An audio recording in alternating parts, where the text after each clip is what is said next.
First time. Oh my gosh! And that's the opening shot. Colin, of course. I got bored waiting. It was just a few seconds. I know, right? So fancy, Simon. I was going Okay. to stream on time, but then I got high. Okay, so I'm just going to bring up my Rumble screen so I can just kind of keep an eye on potential comments there. All right, so the topic of today's conversation, if you can't tell by the title, is 3 movies that need a remake. And we complain a lot about remakes because it seems like a lot of times when they do remakes, they always choose really good stories. Why? Well, we know why, right? It's to make money because they feel like it's going to be a quick, easy buck and it's lazy. But there's some movies, and this has been discussed before amongst us. We feel like, hey, there's some movies that were so bad they actually need a remake. They deserve a remake. So that's the topic of this particular live stream. And I guess we can just go clockwise. Right. I'm I'm going to start with Simon though. All right. So, Oh, are you not starting? no, I'm going to start with you. I'll be last because I want to make sure I'm got everything sorted. Like I'm going to make sure my screens are up okay, and cuz I don't know. I'm feeling a little stressed about doing all that, but it's okay. So, we'll start with you, Simon. Hi, Okay. Scottish Geek Guy. And anybody in the audience also feel free to share whichever ones you think deserve a remake. Hey Drew, how you doing? All right. So All my right. first All right. Let me go ahead and add it. first All pick right. is The Last Starfighter. Oh, sweet. Oh, This- this surprises me. I was worried about picking this because I thought it'd be so obvious that everyone would pick it. Because it's just Really? it's so it's so in need of an update. Yeah. It's the effects are not great. They were good for their time. They're amazing for their time. But now you can't like show it to a kid because it'll just say it's extremely dated. Also, Yeah. the bad guy was not intimidating because he was just like balding.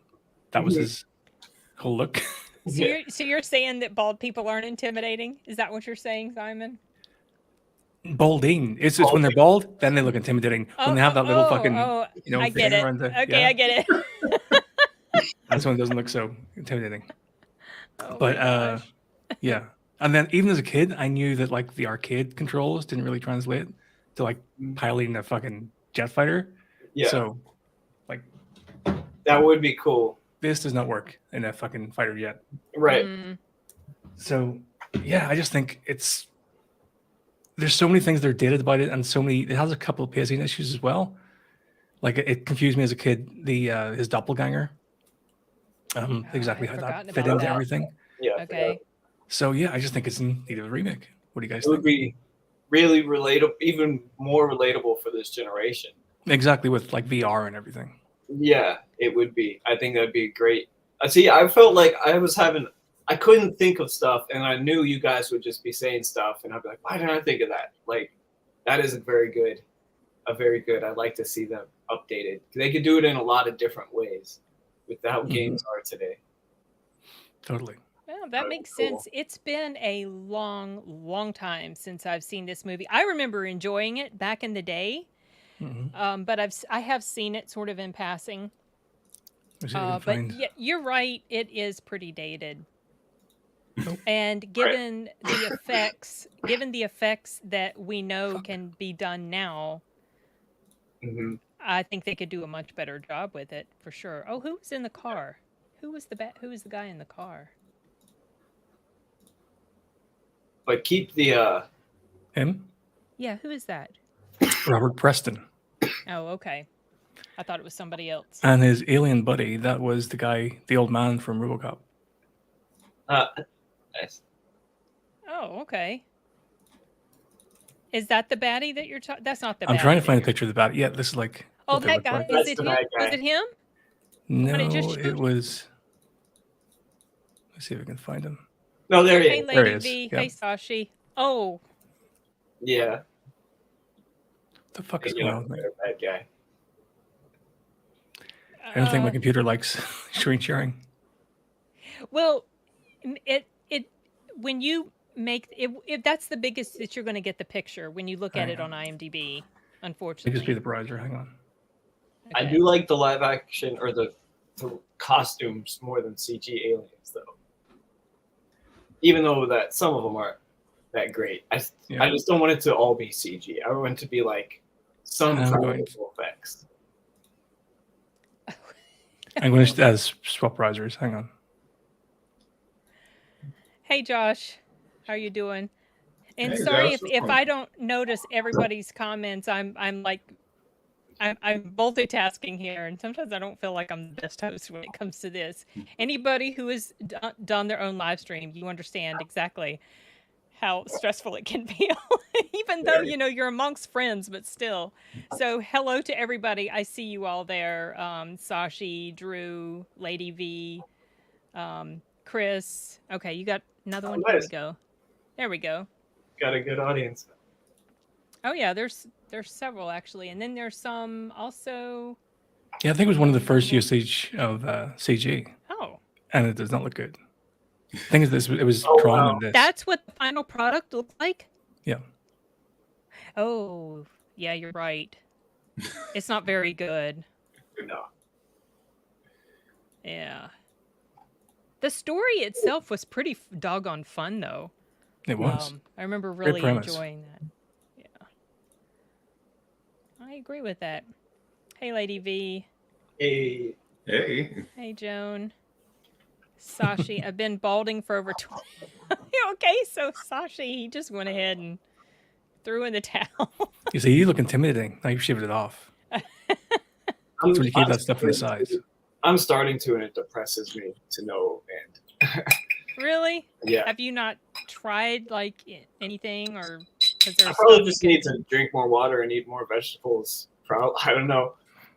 That's probably the best. I don't want to do any weird stuff, but the worse it gets, I'm like, what's maybe some of the weird stuff isn't. It's like I never ever thought about it at all, and now I'm always thinking about it. Like, oh, Arturo started a few years ago. He started noticing, and so he did start. He started taking some medicine, and that they say within X amount of months you'll know if it's going to help you, like 6 months. really? And it did start helping him. So oh, nice. yeah, he'll just continue to do that. Yeah. Been around 5 years. Seen. Okay. I don't have our ratties are no longer with us, so we haven't gotten any more lately. Let's see. We've got a couple of people chiming in here with remakes. I'm trying to find. Oh, what do you think about this one, Lawnmower Man? Yeah. Maybe for the graphics alone? I can't even remember that movie very well, but I remember it existing. Yeah, I remember the graphics weren't so great. Okay. All right. Well, I agree with this, Simon. I kind of have a feeling that pretty much anything that we share, we're probably all going to agree it's deserving of a remake. Yeah. Unless, look, now there'll be war. Well, there's one that might not be. Okay. There's going to be war if anyone says Terminator or Terminator 2. Don't even. I thought about Terminator 3 because, I could see that. Even though I didn't outright hate it, but I could see that. Just because of how good the first two, I want the third one to be right alongside the first two in greatness. But right. I felt weird to go for a sequel. I don't know. I don't know. There were so many options. I hear you. Okay. All right. So, Colin, it's your turn. Okay. So I'm gonna try to hit present and see what that hit present and share then screen. Yes. And then it says share screen. And pick wherever your picture is. Oh, I see. Oh, I've never done that. All right. I know this movie sucks, but that's why it needs a remake. Okay. Oh, here we go. Yeah, it works. Add to stage. Well, Colin. I know. Oh, okay. Oh, okay. Okay. This movie sucks, right? You know what? I don't think I ever watched this movie. Well, it's not that good. But I heard it had mixed reviews. I'm not saying it's all bad. I mean, the battle scenes are all right, but it was pretty bad. And I just Alexander the Great deserves an awesome movie, and I would love a movie that. Okay, also I'm doing a thing I could in my own head to make this like to help my own discussion. Instead of using words, I'll tell a director that I want to direct the remake because he gives a better. Instead of all the words I'll use is just an idea, a mood or a tone. I want to take this. So James Cameron, Alexander the Great, because I want this to be like the most epic movie that you see all year. Like, and I want it to be like not just another, big battles like you've seen before with Troy and Kingdom of Heaven and all that stuff, but like a movie that blows you away. It's shot all in 3D. James Cameron goes way over budget. It's got the great cast and the most amazing production, and you go and see it and you're like, oh my god, I was in ancient Greece and Alexander was larger than life, and the battles were like, even though he wins, he shoots it in a way where you're like, how could anyone win this battle?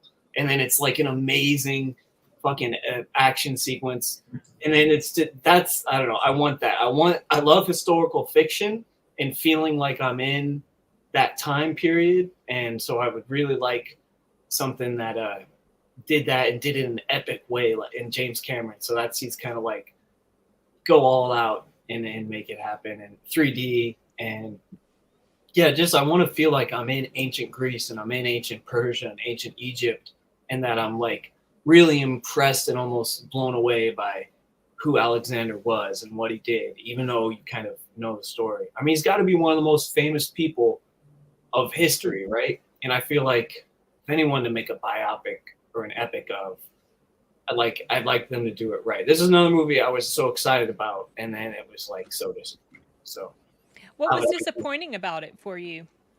it's hard to say. It just felt. I don't think Colin Farrell did a very good job. I don't know how to explain why, but it just he didn't seem like this invincible hero to me, and a lot of it felt almost like a movie I'd seen before, like just the kind of typical historical epic.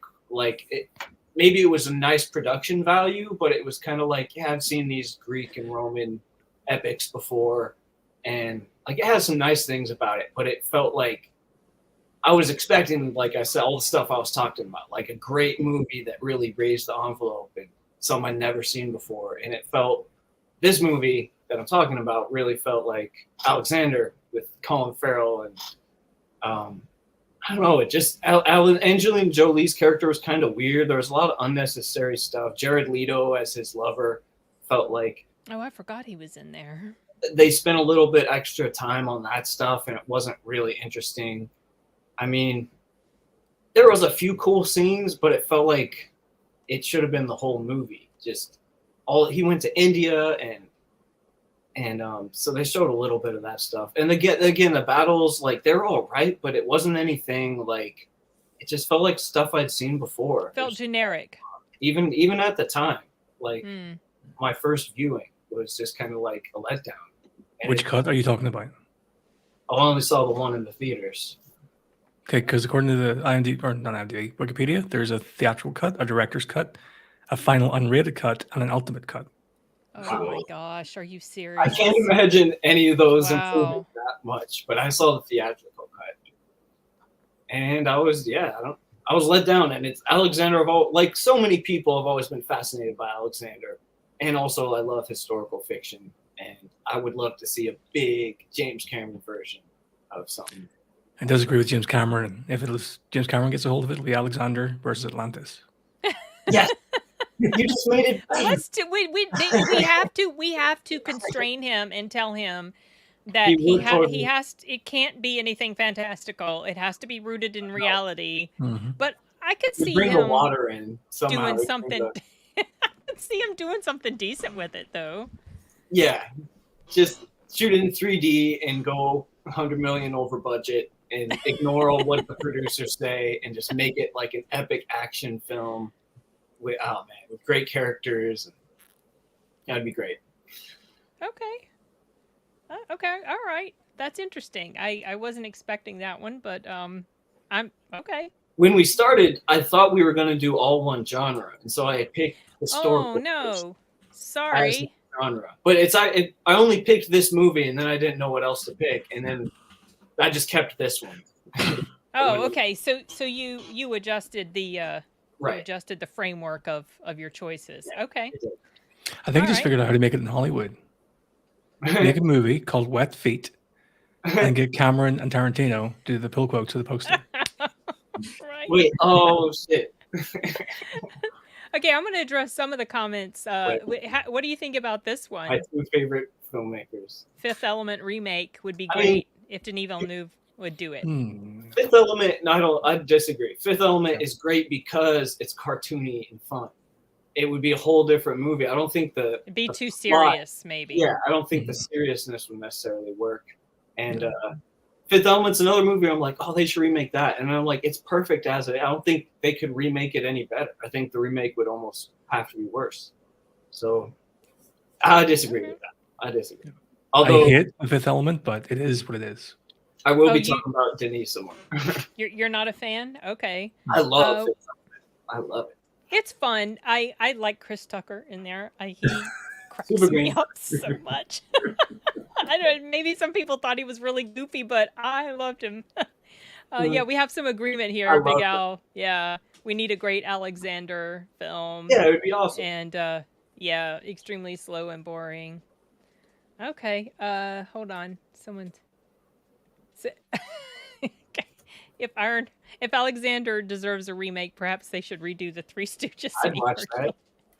I'd watch Oh it. my gosh. Three Snooges. Oh god. Three Snooges. Oh my goodness. Listen to me. Okay. You hang around Colin too long. Snoochie Boochie. Moochie Booch. Okay. So I've never it's your turn, D. Okay. You're ready to share. Yes. All right. Present. Share screen. Okay. That is fine. Bear with us, folks. This is the first time we have asked our panel to do something like this. So we're all trying to figure it out. Yes. Let's see. Okay. Okay. Here Is- we go. Add to visible? stage. Oh. So this is your pick, Wishmaster. It is. So it's like I have I have a general kind of like a guilty pleasure enjoyment of Wishmaster.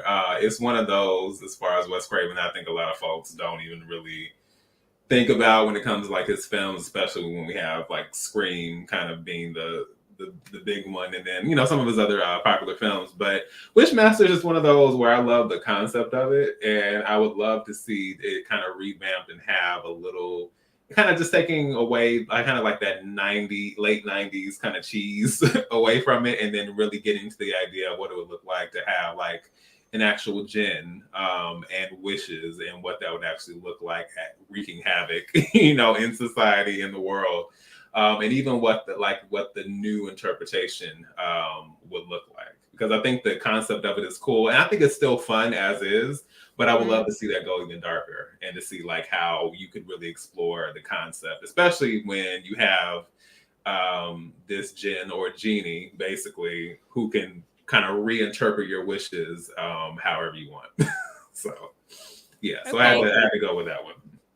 I never saw that one. I've seen it. I think I've seen it at least once all the way through, and then it has played like on Pluto TV. They have it playing sometimes. Doesn't it star a girl that has like I don't know, I really like her hair. She reminds me a little bit of Sarah Connor in the first Terminator, though her hair isn't exactly as poofy, but she's kind of got sandy brownish colored hair. I believe so. Yeah. Yeah. I do not know her name. It's just every time I see her, I think, oh, that's that chick that reminds me of young Sarah Connor. Yeah. Even though not exactly. Have you seen this one, Simon? I have not. But I think I have, but I just can't remember it. What year was it, D? I believe this was 97. This was the 97. Okay. Yeah. So that's 97. Really? it's like Why an did evil genie because he doesn't give them exactly. He misinterprets what they say Well, on Right. purpose, to make it bad. obviously. Okay. Yeah. Exactly. And I actually think one of the most interesting scenes, not to say that the rest of it isn't entertaining at least, but like one of the opening scenes is basically him where I want to say it's like, I'm sure it's like in the Middle East or what they consider to be an Arabian country or something like that. And basically he's unleashing the apocalypse, and we see these people all being transformed into all these different things, just like the sky is red, all this stuff is going on, and then he just manages, he manages to get to they manage to trap him inside of this I believe it was like a lamp or a bottle. But even that piece just kind of, it would be interesting even in that, I don't know, even in the reinterpretation of it, it would be interesting to see a little bit of the backstory and, just to see what all you can do with that concept, especially with the gore piece of it, because some of the gore is kind of like cheesy gore, and Oh, yeah. it will be interesting to lean more into like more intense body horror. Even though I go back and forth with body horror type stuff, sometimes it really makes me like it really gives me a hey. But there are times that can be really enjoyable, especially if it's done effectively. So yeah. Man, I want to see the prequel of it where I want to see that whole movie of the backs, like the whole Yes, scene. That sounds really cool. I'd be down with that too. Yeah. That would be an interesting story, to be honest. Yeah. Okay.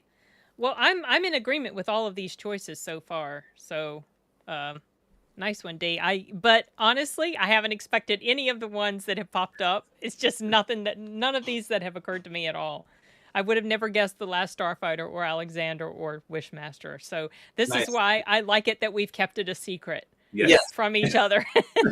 Yes. Okay. So I think what my plan is, I closed out Simon's screen earlier, but what I'm going to do is I'm just going to, oops. Oh, wait, should I hit stop sharing? Oh, okay. I maybe shouldn't have hit that. No, it's okay. So I had kept yours up. I just kept it removed, and I was just going to keep it up. So whenever you pop up your picture again, I'll just put you back in the studio. Okay. Let me attend to the comments, because I think maybe what I should do is check the comments after we've all presented our particular one, just so I don't get too far behind, because someone mentioned Hercules and Xena series deserve remakes. I could see that. I could see that.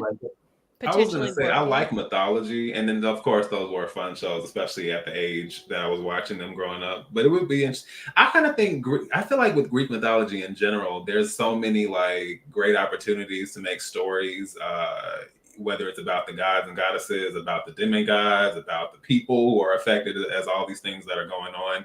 There are so many interesting like fables and tales from that, and so I feel like that's something that either Hollywood or filmmakers, whoever, that's like a pool that people don't really, pull from. So.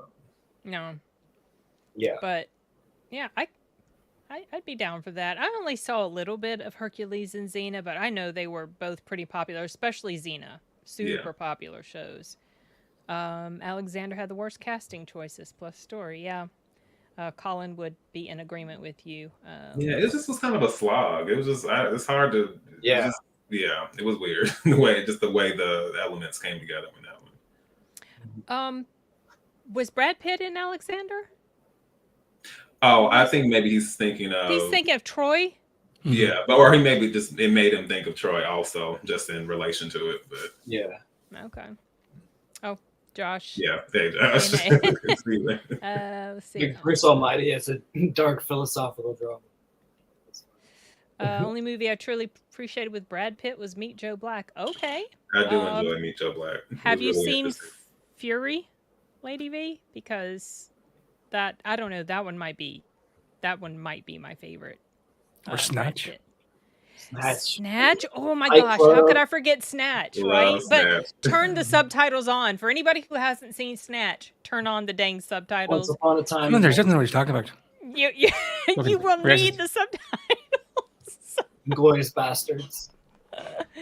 Ever see the Alexander the Great TV pilots? No. No, that sounds interesting. I did not. Nope, have never heard of that one. Okay, so yes, yeah, okay. Yeah, I liked Brad Pitt and Mr. and Mrs. Smith. That was a fun movie. Seven was very cool, but please, Brad is like Kevin Costner, bland. Um, he didn't used to do too much for me, and I don't remember what it was that finally made Brad Pitt kind of. I warmed to him a little bit more as an actor. I'm not sure if it was Mr. and Mrs. Smith or if it was Fury, but I have grown to appreciate him more. Just like I've grown to appreciate Leonardo DiCaprio more than I used to Yeah. in the past. And Buongiorno. Bonjour, Bonjour. oh my gosh! You know that's how we open up our meetings sometimes. Sound Theater, when we have our managers meetings, so we start doing this buongiorno, really bad Italian.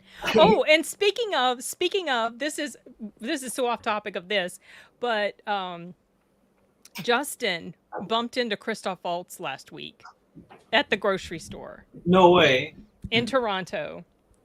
That's Yeah. crazy. Yeah, and it was so Your funny. friend that you were a coworker? Yeah, Justin is one of our. He's like what do we call him? He's the director. No, I'm director of operations. He's like whatever. He's one of our. We Was he gave buying ourselves milk? all these titles. No, they were at the nuts section, the cashews and the whatever. And he said he saw him, he noticed him, and he was like. And then his mind kind of left him or something, and he started doing this weird, like, and he was with his girlfriend, and she's like talking about whatever they're going to make that night, and he just not in tune with her at all, because he was like, I think that's Christoph Waltz. Is that Christoph Waltz? Yes, that has to be. That is Christoph Waltz. And so finally. Oh. He went back to kind of like try to say hi to him, but Christoph had dropped these nuts all over the place. and so he was like, okay, I'm not going. But then later he came back around and he said, hi, can I shake your hand?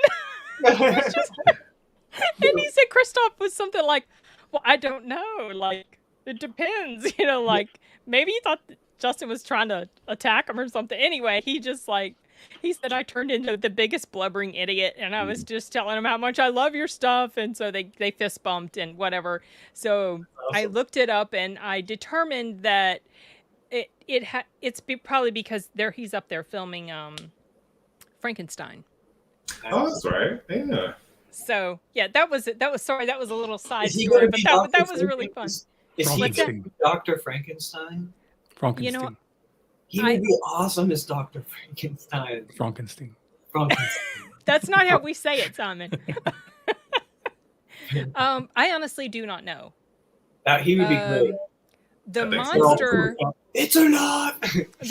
The monster. It's supposed to take place 40 years after the events of the book. Well, Frankenstein's dead.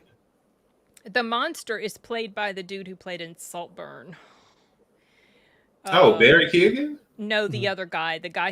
Jacob. That guy. Yeah. Yes. Elordi. Yeah. Yes, him. So I have a feeling it will be more enjoyable than Saltburn.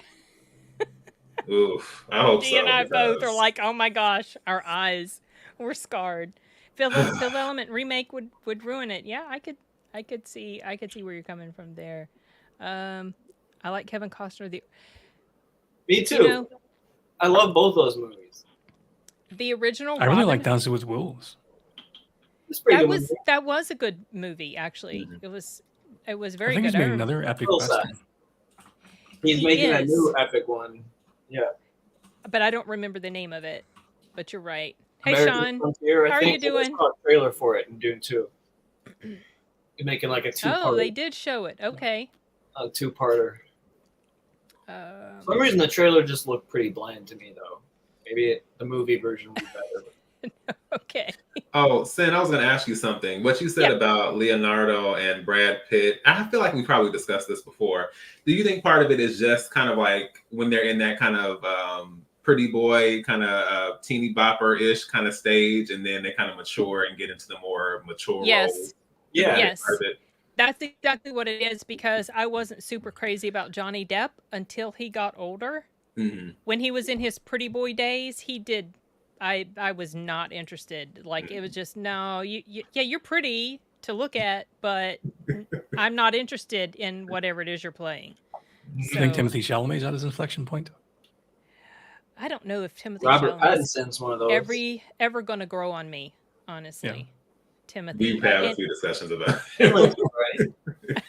I think he was a fine Paul, and honestly, I don't think I've seen any other movie he's been in.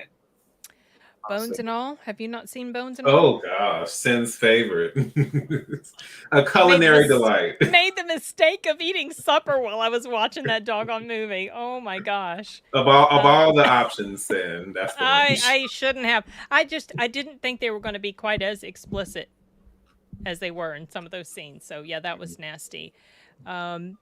Fertilance says, I want Tron 3. I love the second one, visuals and okay, yeah, but so they do have a Tron 3 coming up. I never saw the second one, y'all. Oh, so Lady V's giving her stamp of approval. Oh, thank you. Sorry, I'm a little behind on these comments.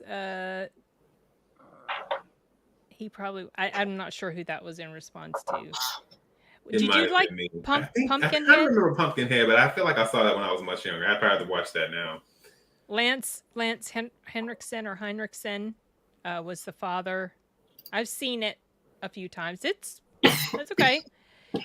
Do you know what modern Hollywood? Yeah, we definitely know what modern Hollywood does to movies. Well, that's what I'm hoping to avoid. I want the right horror and the right horror inflection. Something that manages to avoid some of the stuff that we don't care for. Yeah, Lady V's a fucking hornball. Who? Yes, she is. You saw her. Did you see her on the sound booth theater? She showed up on that live stream commenting, and she cracked me up. Yeah, Dark Genies, they can make that hot AF too if it's done right. They can. Perhaps Bruce Almighty is a very dark and philosophical drama. I like that. Interesting. Mm-hmm. I could see it working. Yeah. I have seen this movie and own the movie, but I haven't seen the movie Alexander. Okay. What about Donald Almighty? What? Donald Almighty. About the president? Yeah. Oh. What happens if you get him godlike powers? Jesus Christ. Christ. I thought you were thinking Donald Duck. Oh, I was, for a second I was wondering. I was like, Donald Duck. I was thinking about all the Donalds. That would be weird. Sleepaway Camp. I was gonna say, I watched that one recently. For the first time ever? For the first time. Oh yeah. Did you know what was going to happen at the end? Oh, I wish I could have seen your face, D. Wasn't it shocking? Even as an adult? I was just like, I was thinking, it was just one of those where I just kind of stared at the screen and I was just like, were you still trying to process what? Yes, because then it hits that moment and then it ends. And I was like, first I was trying to process the fact that was the reveal, the ending. And I was like, oh, because for whatever reason, I was thinking, I don't know. I'm thinking like, I don't know. It's some kind of, horror twist, some kind of government conspiracy, aliens. I don't know, something. Yeah. Some deeper spin or something like that. I'm thinking like Goosebumps style. And then that, I was just like, oh. Oh. Okay.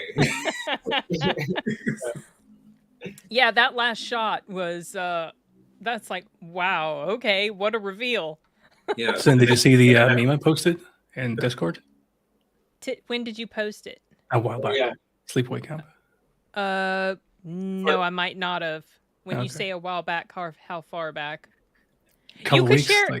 You could share it here if you want to share screen. I'll give you a chance to pull that up. I'm going to continue to go through the comments. So Alexander Skarsgård, that's Bill's brother, right? Yeah. Yeah. He has played a hero. He played Tarzan. Yeah, I was gonna say he knows he's done the build before, so yeah. So yeah, I mean, he can do the look. Someone's asking, what about Soylent Green? I don't think I've ever seen that one. It's funny because I haven't seen Soylent Green, but I'm a big fan of Cloud Atlas, and they have a very direct Soylent Green reference there, and that's when I found out after the fact about the original story in the movie. So I still gotta watch that one. Okay, I think this is your friend. Yes, Okay. hey, cousin Bell, Hi, what's Bill going on? Perspective. Okay, let's see. Brad Pitt. We got a little bit of argument going on here. He's not overrated. Okay. I have not. I'm always About adding y'all? stuff to my list, though. Okay. Mr. and Mrs. Smith was fun. 12 Monkeys. Oh, yes, that's right. I forgot he was in 12 Monkeys. Yeah, he wasn't that one. Dictation was great, and Gilbert Grape. What? I think he was saying DiCaprio. Oh, okay. He might be using voice to talk. Oh, that happens to me too. Yeah. Prefer Brad Pitt when he was younger. Okay. All right. Yeah, right. I can't remember what stream we were on, but yeah, Bell and it was a few folks on there discussing Saltburn. I was like, Lord. Oh my gosh! You know what, Mike? When he has his streams, it seems like I tune in right as they're talking about Saltburn. Of course. So I make a snarky comment about it, and they're like, Sid, you must have some sort of like, you just hone in. You have this radar for whenever people are talking. Exactly. Saltburn. Oh, I told Mike I needed some space from him once he told me how much he enjoyed it. I was like, okay, maybe we need to just take some time apart. Yeah, just take a break. Take a break. Okay, so these are Nanette's 5 favorites. Okay. A river runs through it. Legend of the Fall. Interview with the Vampire Fight Club. Mr. and Mrs. Smith. Oh, the 5 Brad Pitt movies that she likes. Yeah. Okay. Yes, he apparently did. Several of them. I would love to see a TMNT remake that's closer to the 1990 film, only enhanced by CGI. Oh, I really enjoyed that movie. Yeah, I love those. The second one too. I like the second one too. But the suits, obviously, they could probably do a better job. Maybe they could just go and digitally fix all that. Right. Maybe not necessarily remake it, but just go clean it up and make it look cooler. Yeah, that's the thing that kind of sucks. I feel like we never got. I mean, I appreciate they kind of carried on with making variations or other adaptations of it, but nothing has ever gotten back into the live action piece of it. It's all just been variations of animated type of stuff. Yeah, exactly. I typically do stream at 8, but we all decided that this time would work really well. And it's a rarity, so I jumped on it. It is. And it is. I am actually swamped with a lot of stuff because I'm leaving for business and vacation in a couple days. So it's probably good that we're starting a little earlier so that maybe I can get back to some audiobook work whenever we're done. We'll see. Best job ever. Could you drive to Kansas City on Saturday? Yeah, you want to go to the free party we're having? I could, but I don't know if I will. On Saturday, I'm working on the weekend. Oh, that's right. You work on the weekend. Yeah, Soundboot Theater's having an event for fans, and yeah. Well, you guys are going to Kansas City? Yeah, I'm going to Kansas City on Thursday to Planet Comic Con. I messaged you on Discord, but because you never check, you never saw it. It's too soon for me. I don't like traveling. I don't like the highway. I don't like planes, but oh well. I don't like planes. I don't like leaving my town really. Okay. All right. Well, never mind then. Okay. I don't know. I feel bad. I'll say hi from Kansas City. Hi. Yes. I'm sorry, Stan. I wish I could go. I wish we could have met up in person at some point. It's just a hope and a dream. One of these days. Yeah, one of these days when I get that video done. We'll find out one of these days. Serial killers have a very specific hunting area, so that explains it. No, it's like Colin. It's not that bad, really. It's a 2-hour trip, so it's not that. It's not really. I don't know. No, I get it. It's okay. But if you had checked your Discord, you would have known that I asked you. Do you think the answer would be different if you weren't high? I'm always high. Maybe. Okay, back to the comments. True Beverly Hills, but with a serial killer twist. I could go with that because I like horror stuff. Yes. Kind of was a hero in The Northman. Yes, that's true. That's true. Did you like The Northman, Sin? I still didn't see it. I didn't get a chance to see it. I liked it, but I wasn't crazy about it. Okay. I mean, it was okay. Sorry, going through. I let the comments, but this is the stress part. Yeah, I got of hosting your live stream. Trying to keep up. Yeah. You don't want to ignore people, but sometimes you're talking, and oh, you are? Okay, well, I'm going to be there. So I don't know in what capacity, because our director of marketing, she dropped the ball and forgot to get us invited there as an actual guest. So I'm just going as a Oh. regular person, but still we'll have a presence, but unfortunately we won't have a booth Oh. this And year. share my screen. Okay. Which one? The one that says spoilers? Mm-hmm. Okay. Oh yeah, there we go. Sorry. Yeah, this is for anybody who's going to be in the Kansas City area this weekend. Sound Booth Theaters is having a lounge party. Jeff is going to be doing a live reading of a little bit of the 7th book in the Dungeon Crawler Carl series, and it's going to be from 8 to midnight. And I'll probably be hunkered up in a corner with my computer, ignoring the crowd. Because I don't do parties and crowds very well. So It's probably sociable, going to be Sin. so loud. It's going to be so loud. We're going to have Aaron doing some of the music. Aaron Morton. He's our lead composer. He's also the guy who's, I think I mentioned him to you before. He's Chris Stuckman's friend. He's done his intro music on Chris Stuckman's channel. And Aaron is fantastically talented. It's ridiculous. You guys should go listen to his stuff on Spotify. Aaron J. Morton. He's super talented. Yeah. He's got a really interesting style. He reminds me a little bit, the way he does his music reminds me a little bit of like Simon and Garfunkel. He's got like that sort of folksy type of, but yet he can do poppy stuff too. I don't know. So anyway, that's what's happening this weekend, Saturday. And then of course we'll be at the con Friday, Saturday, and maybe Sunday. And here's that meme. Wow. That was terrible. Pretty good. Okay. All right. Let me let's see. Oh, okay. Okay, well, maybe I'll try to get in touch with you and see if I can say hi or something. We pass by each other at the con. Colin is always too high, and I'm always too drunk. If the point is to take awful movies and fix them, how about Stardust Memories? I don't know that movie. Me either. I'm sorry, Phil. I did notice your Clockwork Orange. I saw it. I thought I popped it up, but I might not have. This is what happens when I'm talking and trying to read comments at the same time. What do you guys think about a Clockwork Orange remake? Yeah. Right? It's one of those where it's going to be hard because I think it's very of its time. It's such a significant part of film history.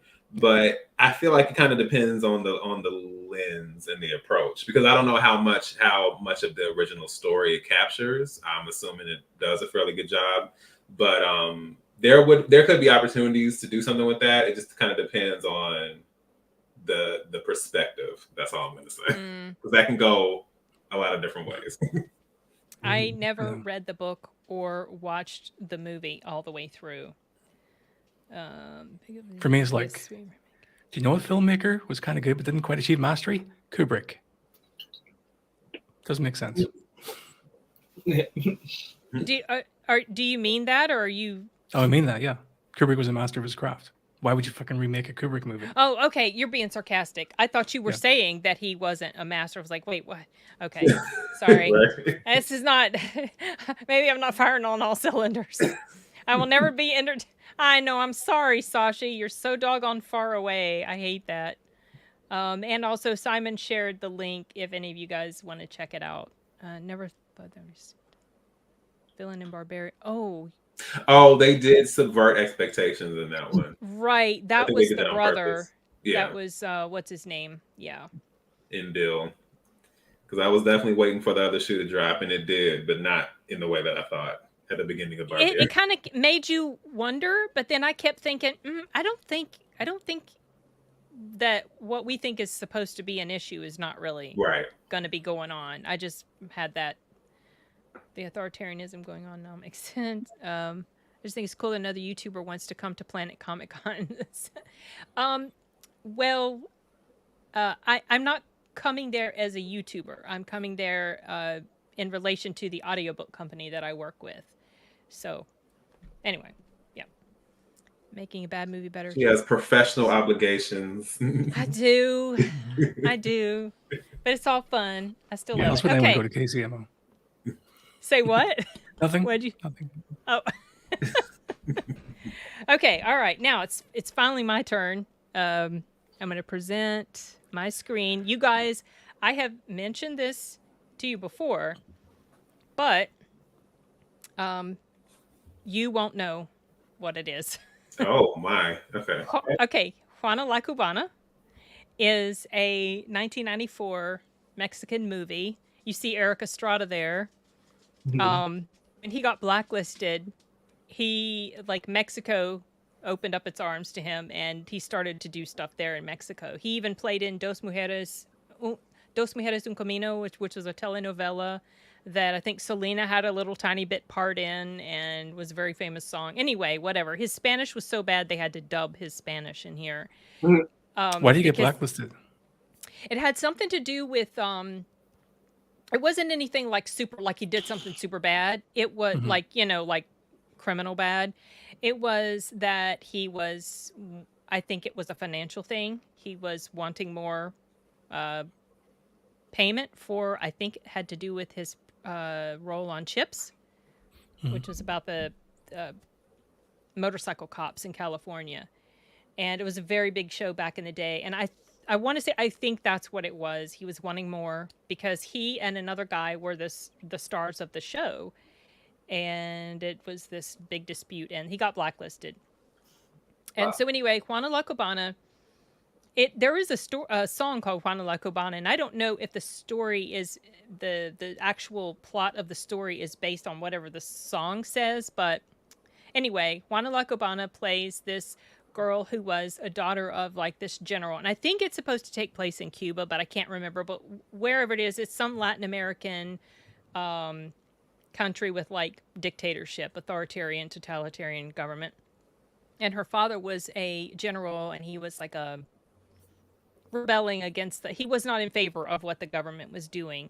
Anyway, he gets killed. This is like a lead up at the very beginning. He gets killed, and a lady there that knows her, he gets killed when she's young. A lady takes her under her wing, teaches her how to be like this nightclub singer and everything. So she becomes this nightclub singer, but she also joins like this rebellion against the government. So she's like living these dual lives. And I liked the plot I liked the setup. I thought it was really cool. The downside is this was back in the 90s. So obviously Mexico wasn't quite up there with, technical aspects of some of its filmmaking. They make a lot of movies on the cheap. And also that main actress, her husband is like a big name in Mexico. He's an actor. So anything he's in or he's involved in, she's got a part, even though she's a really terrible actor. She's a bad actor. Like, she's not good at all. But I actually really enjoyed the story. Anyway, so yeah, that's one of the ones that was one of the first ones that popped into my mind when we started talking about this, was Juana La Cubana. Yeah, well, yeah, it is Cuba. Cubana. Oh my gosh. Yeah, it's Cuba. She's Cuban. Anyway. Did you see that on like TV or video in like the 90s when it was new? I think it was actually a tape that my husband somehow brought home. I don't remember how I got my hands on it, but I liked it so much I bought the DVD. The downside is the DVD is crappier than the VHS was. The transfer was terrible. Wow. But I would love for this story to be remade. Like some of the song sequences that they would have too. I liked the songs. They were catchy, and she was like dancing around in her little, nightclubby dress or outfit and whatever. And some of these scenes are cringe, obviously, just because of how terrible she is at acting and all. But I just like the concept of it. So I would love to see this. Like a little bit, it got a little bit of a Tailspin vibe going on. like hanging out at the bar during the day, going out, get involved in some action at night. Yeah, she was like one of Jungle the background. working with the rebels, and it was showing the stuff that the rebels were doing and their different, missions that they had planned. And then meanwhile, she'd go and like at one point she gets injured while she's doing something with the rebels. She gets injured, and then so she has to go and perform later, and one of the bad generals is there at the place where she's performing, and like she at some point gets on this wire and she's like in her performance, and she comes up close to him somehow, and she's bleeding through where she got hurt. And so that's like he sees this and he knows, oh, she's somehow involved. It's Eric Estrada, actually. That's who it was, because he plays the bad general in here. Anyway, I don't know. I just always liked the concept. So that's why I picked Juana La Cubana. So that's What I find most interesting is that those, like the bra isn't part of the corset. It's just a couple of ladles held together with straps. Yeah, I know. Honestly, I don't remember this outfit in the movie. So it might just be for the poster. Yeah, I know. Anyway. So Well, yeah, that's kind of an obscure one. That's the only obscure one. The others you guys will know. But I have for so long wanted a remake of this. Nice. All right. So Simon, yours next. Okay. Let's find this. So this is the movie that turned me from a movie-loving 9-year-old into a discerning movie-loving 9-year-old. Because I remember watching it, I'm just like, what the fuck? It's The Wizard of Speed and Time. Oh, I've never heard of this movie. I'm not familiar with this one. Interesting. No? No. That Tom Cruise. Basically, it's about a sort of special effects savant who wants to get into filmmaking. And there's like a convoluted plot about making a deal with producers, and the producers are against him to try and make a bet so that he won't produce anything useful, but it ends up being real successful. Ultimately, it's a movie about, or it wants to be, a movie about the creative spirit overcoming the man, basically. Yeah. But the director, Mike Jitloff, I think his name is, gets in the way because he's a fucking lunatic. Here is his webpage. And this is his webpage. This is the director's website. Yeah, but he hates like structure and bureaucracy and everything. And here is an original tax form from 1913. What? And when you click on it, it goes into a wall of fucking text, breaking it down about how bad it is. Wow. He is just absolutely demented. This is the director you were talking about. You wanted to show his page. Okay. Mm-hmm. Oh my gosh. As a kid, I watched the trailer and it like showed all the special effects stuff, and I thought, oh, I'd like to watch that. But then I got into it, and it's just this sort of, it's a 90-minute rant against bureaucracy and everything. It's weird. That's so funny. But it could be remade. It has potential. Like the premise has potential. Like about, especially now with all the special effects being so democratized, that somebody could make a little movie against the wishes of the studio and end up being successful, and that's the story. But yeah, that's funny. That's crazy. Has this director done anything else that we might know? Don't know. I don't think so. This, The Wizard of Speed of Time, was originally a short he made in the 70s. Okay. And then it was turned into a movie. Wow. It was in Ghost. He was in Ghost? Mm-hmm. The director? He played the Dark Ghost. Oh. Okay. Interesting. So he was a crazy person. And he got one movie made. Director. That's so funny, his website is. Oh my gosh. Oh my god. He's like, you all know me from the legendary. Can you see little stars in the background? No. Wizard of Speed and Time. No, because it's. Yeah, they won't scale either. And I'm here to tell you, you can do it too. Oh, well. I'm going to assume this director's no longer with us. He is, I think. Oh, really? Okay. Let's look him up. Here he is. That website gives me a lot of nostalgia. Right? Oh, that's him. Oh my gosh. He's 75 years old. Oh, Where he's okay. like the guy you can be rich with the exclamation jacket. You remember those infomercials? Oh, Mhm. That's who I first thought of. Yeah. oh my gosh. Oh man, Yeah, he's mainly a special effects guy who got one movie, and that was it. And it showed potential, but he got in the way. he got Oh. man. Okay, well That's that's so an funny. interesting one. Never ever heard of that. I kind of want to see that now. I'm kind of most curious. Oh, I forgot to say, you can watch it on YouTube. There's a couple of copies on YouTube. Oh, well, I was gonna say I you don't think probably I'm need to gonna be make high it to watch it very too, far. right? Mhm. I'm gonna skip around. I have to start it. I'm not sure, but you might be correct, Iron Herder. Probably. If this is in reference to Juana La Cubana, it's there are some scenes. There's nothing like there's no like nudity or any. There's nothing like that. There are some steamy sort of scenes, but it's absolutely not. Yeah, no, Sashi, how dare you? Um,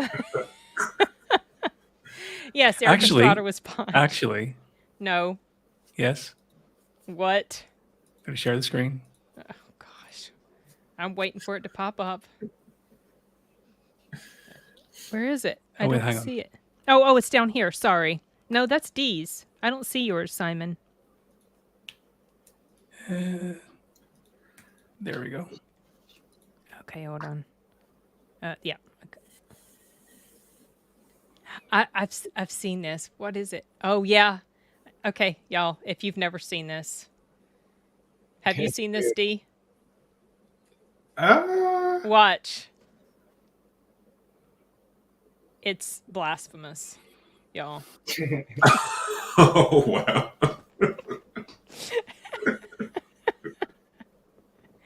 This is absolute. Ah! Wow. That's terrible. Okay. All right. Oh, so this is in reference to the poster of what you just showed. Oh gosh. Let's see. See, this is annoying. The thing jumps down and then I lose track. Oh yeah, it was back up here. Paunch. Paunch was Eric Estrada's character. Yes, Chris Pine's dad was in Chips. He played the guy who was the boss man Yeah, I didn't know of that. them, and you can tell that he's Chris Pine's dad. He looks a lot. Yeah, Larry Wilcox. That's the other guy's name. She seems fine to me. Resume of one checks out. I'm not sure if that's in response to Juana La Cubana. I don't think know. so. Maybe, yeah. Mexico made that awesome Christmas movie about Santa where the devil tries to kill Santa and makes all the kids naughty. Was that you that told me about this movie? Because I think I did put it on my watch list. Someone has told me about this film. Yeah. I think this is what he's referring to. Like Water for Chocolate. Yes, yeah, that's a really cool one. That's the one where I'm really interested in reading the original story. Oh, Great. yeah, that's right. It was based on a book. Mhm. The picture made me think of The Last Starfighter or Flight of the Navigator. I think he's referring to the one you were sharing. That poster. Oh, yeah, deleted. Yeah, you answered your own question. He's probably locked himself in a dark, dank dungeon for his own amusement. Okay. That's the Riddler. I'm not sure what that's in reference to. That That's the picture of the wizard, director in that green outfit. Oh, yeah. Okay. Right? Exactly. Okay, it's Colin's turn now.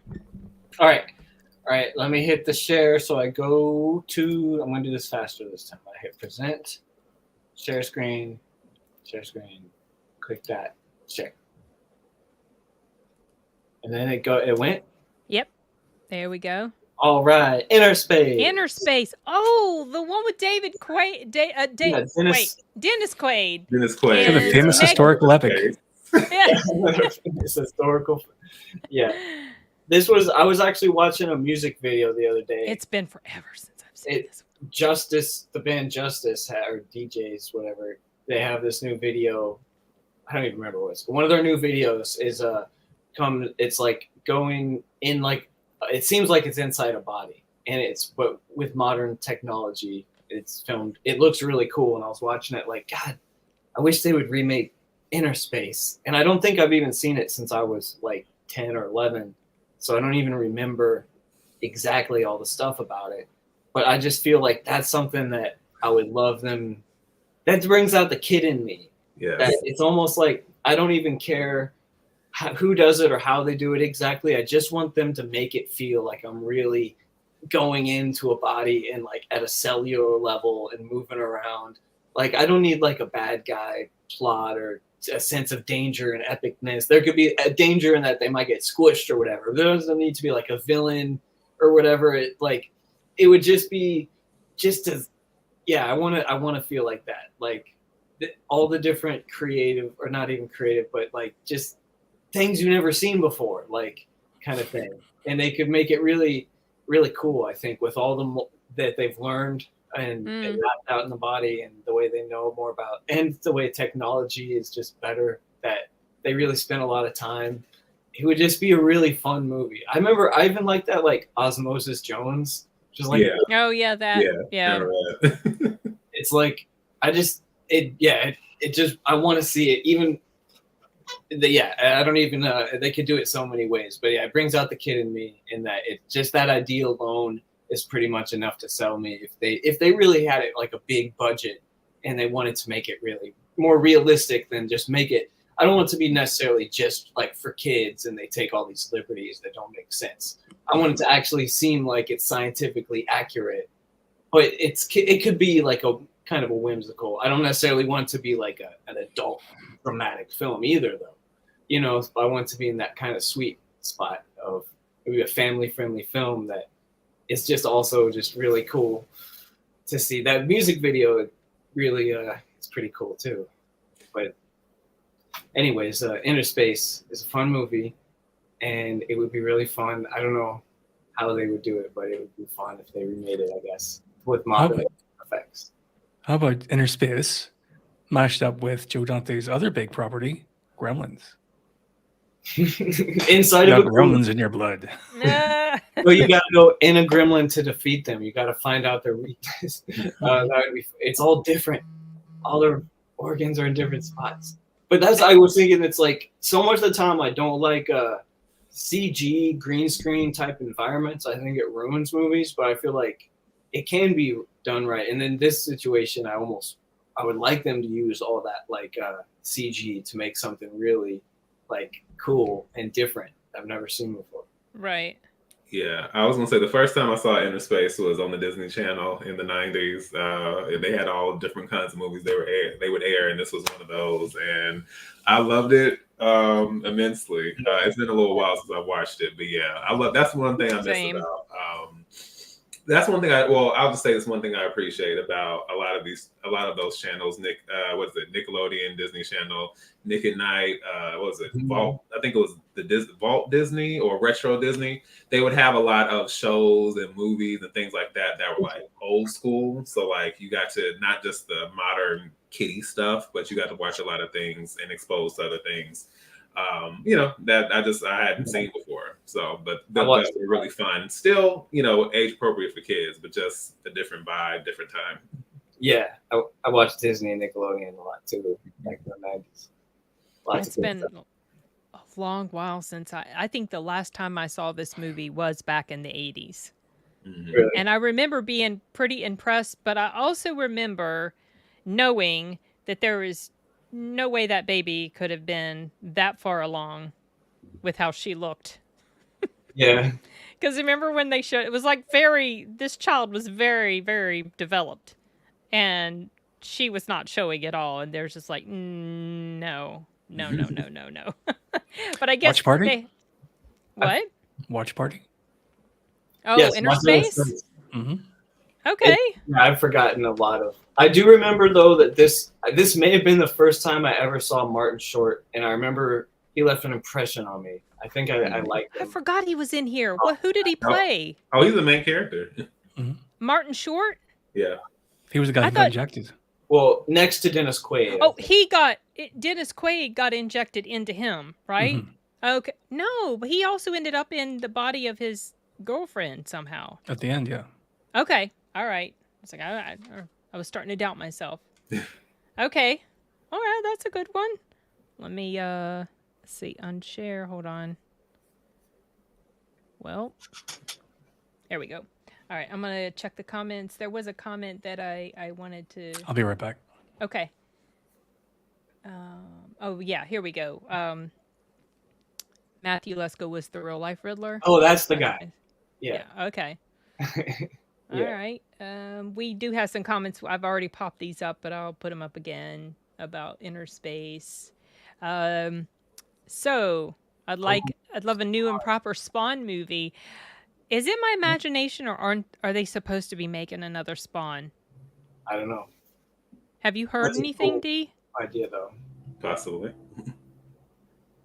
Okay, I thought I'd heard talk of another, unless they're just doing another animated type of thing. I have a Spawn. You can't see him, but I have a Todd McFarlane Spawn character back here. Spawn fighting against some guy. He's way back here, hidden behind stuff. And if I move anything, everything's gonna come crashing down. But oh shoot, I feel like maybe I should, just for purposes of showing it off. Doggone. Oh, but there's all these Wonder Woman thing around here. I don't know if you can see it, but it's right here. And I can't zoom. I'm sorry. It's right in front of the Black Panther. Oh, I see the red cape. You see the up. cape? Yeah, that's Spawn. And across from him is this guy with a knife that he's fighting with. Nice. I had a couple Spawn figures. Very cool. Since I what? Yeah, same. Mm-hmm. Imagine movies with actual facts. Folks would go back to reading books and Friends and stuff. Well, I feel like I can tell he's aged now.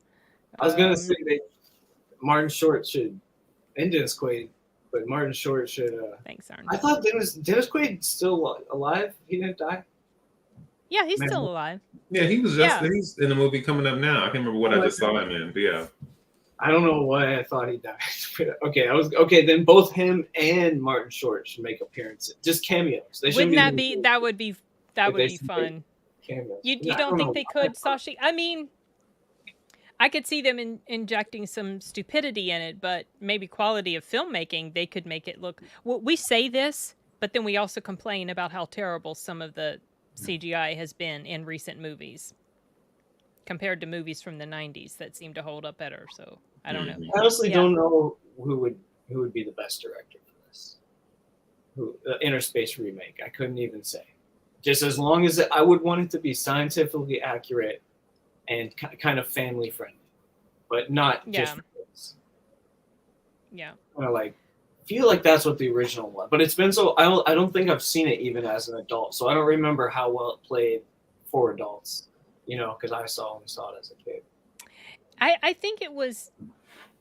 It presented itself as a film that could appeal to both children and adults. That's what I thought. Yeah. Okay, so I think Lady V is talking about the potential Spawn movie. Deleted might have left. Deleted is always streaming, and I don't know if he's streaming today, so it might be he had to. Supposed to. Okay. All right. Sorry, I'm late getting to the comments, so it's not my imagination. Okay.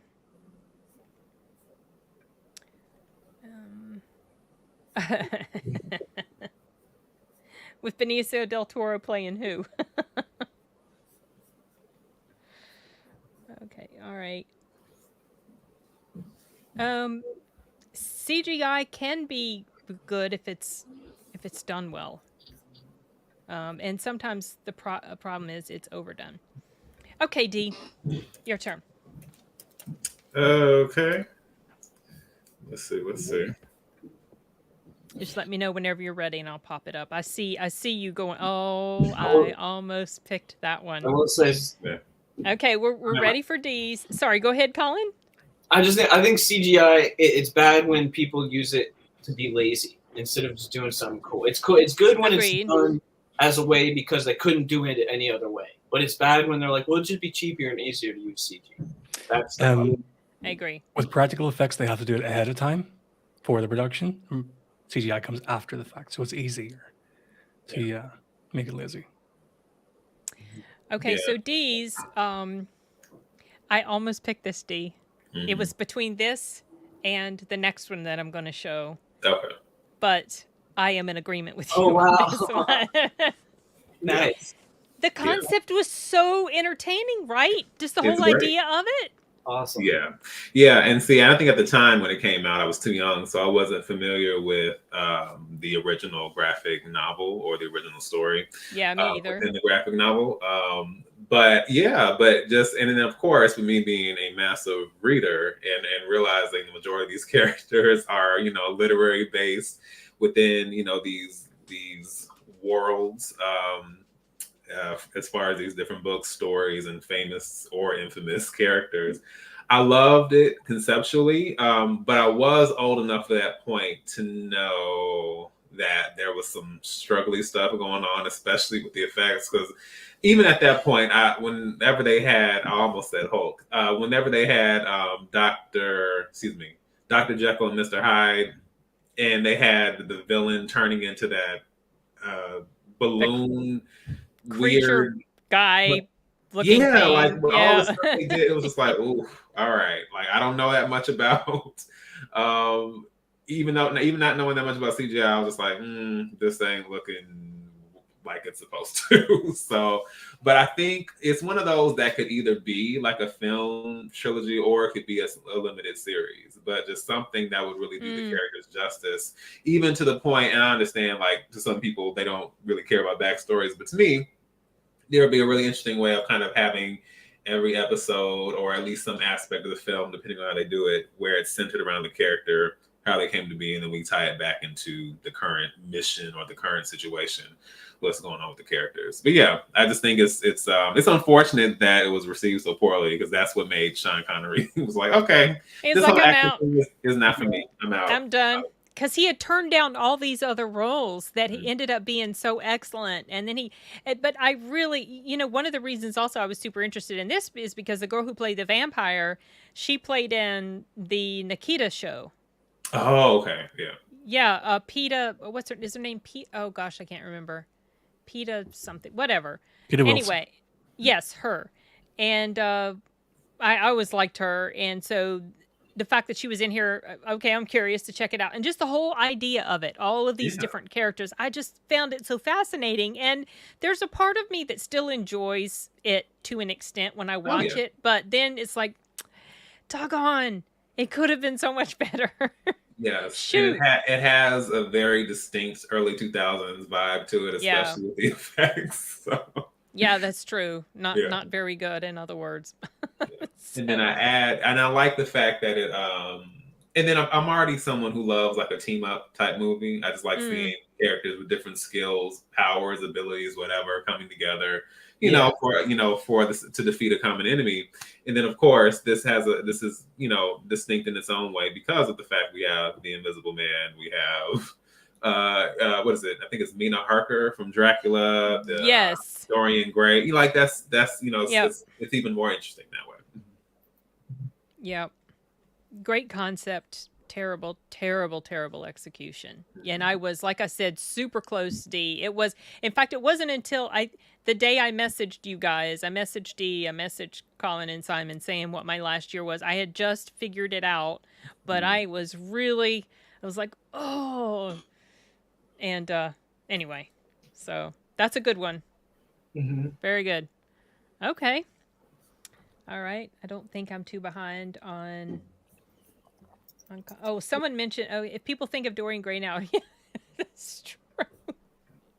Right? Oh, right. Exactly. How about Killer Clowns from Outer Space? Oh my goodness. I honestly don't know how you could save that concept. The whole concept of that is crazy to me to begin with. I understand it's a pretty popular like cult classic. I like Sean Connery in Time Bandits. Time Bandits would be an interesting movie. They would definitely mess it up badly, though, if they remade it. It's been a while since I've seen. Interesting. Yeah. Penny Dreadful. I never finished watching that. I liked what I saw of it. Yeah, I actually remember hearing that. Like some of I think it had more of a horror spin, I think, from what I remember. Yes. Yeah, it did. It definitely did. And League of Extraordinary Gentlemen was more, action, adventure, thriller type Yeah. of. Right. You like movies people hate, and you hate movies people love. So you're one of those contrary types. Is that what it is? So maybe it would be. Okay, Penny Dreadful start. Oh, did it really? And did Now, they now do I. Penny Dreadful City of Angels? I heard they did like some kind of spin-off series. Maybe I'm thinking of something else, but I think that was it. City of Angels is something that sounds familiar to me. Hmm. I don't know. Okay, my turn. So my second one is this one was the one I chose. This was the one I chose instead Nice. of League of Extraordinary Gentlemen. I like it. Yeah, Wild Wild West. I remember. We talked about this before. So when I was young and Wild Wild West was on TV and I would see it at like my family's house, aunts or whatever, because I didn't have a TV, I used to have a crush on the main guy.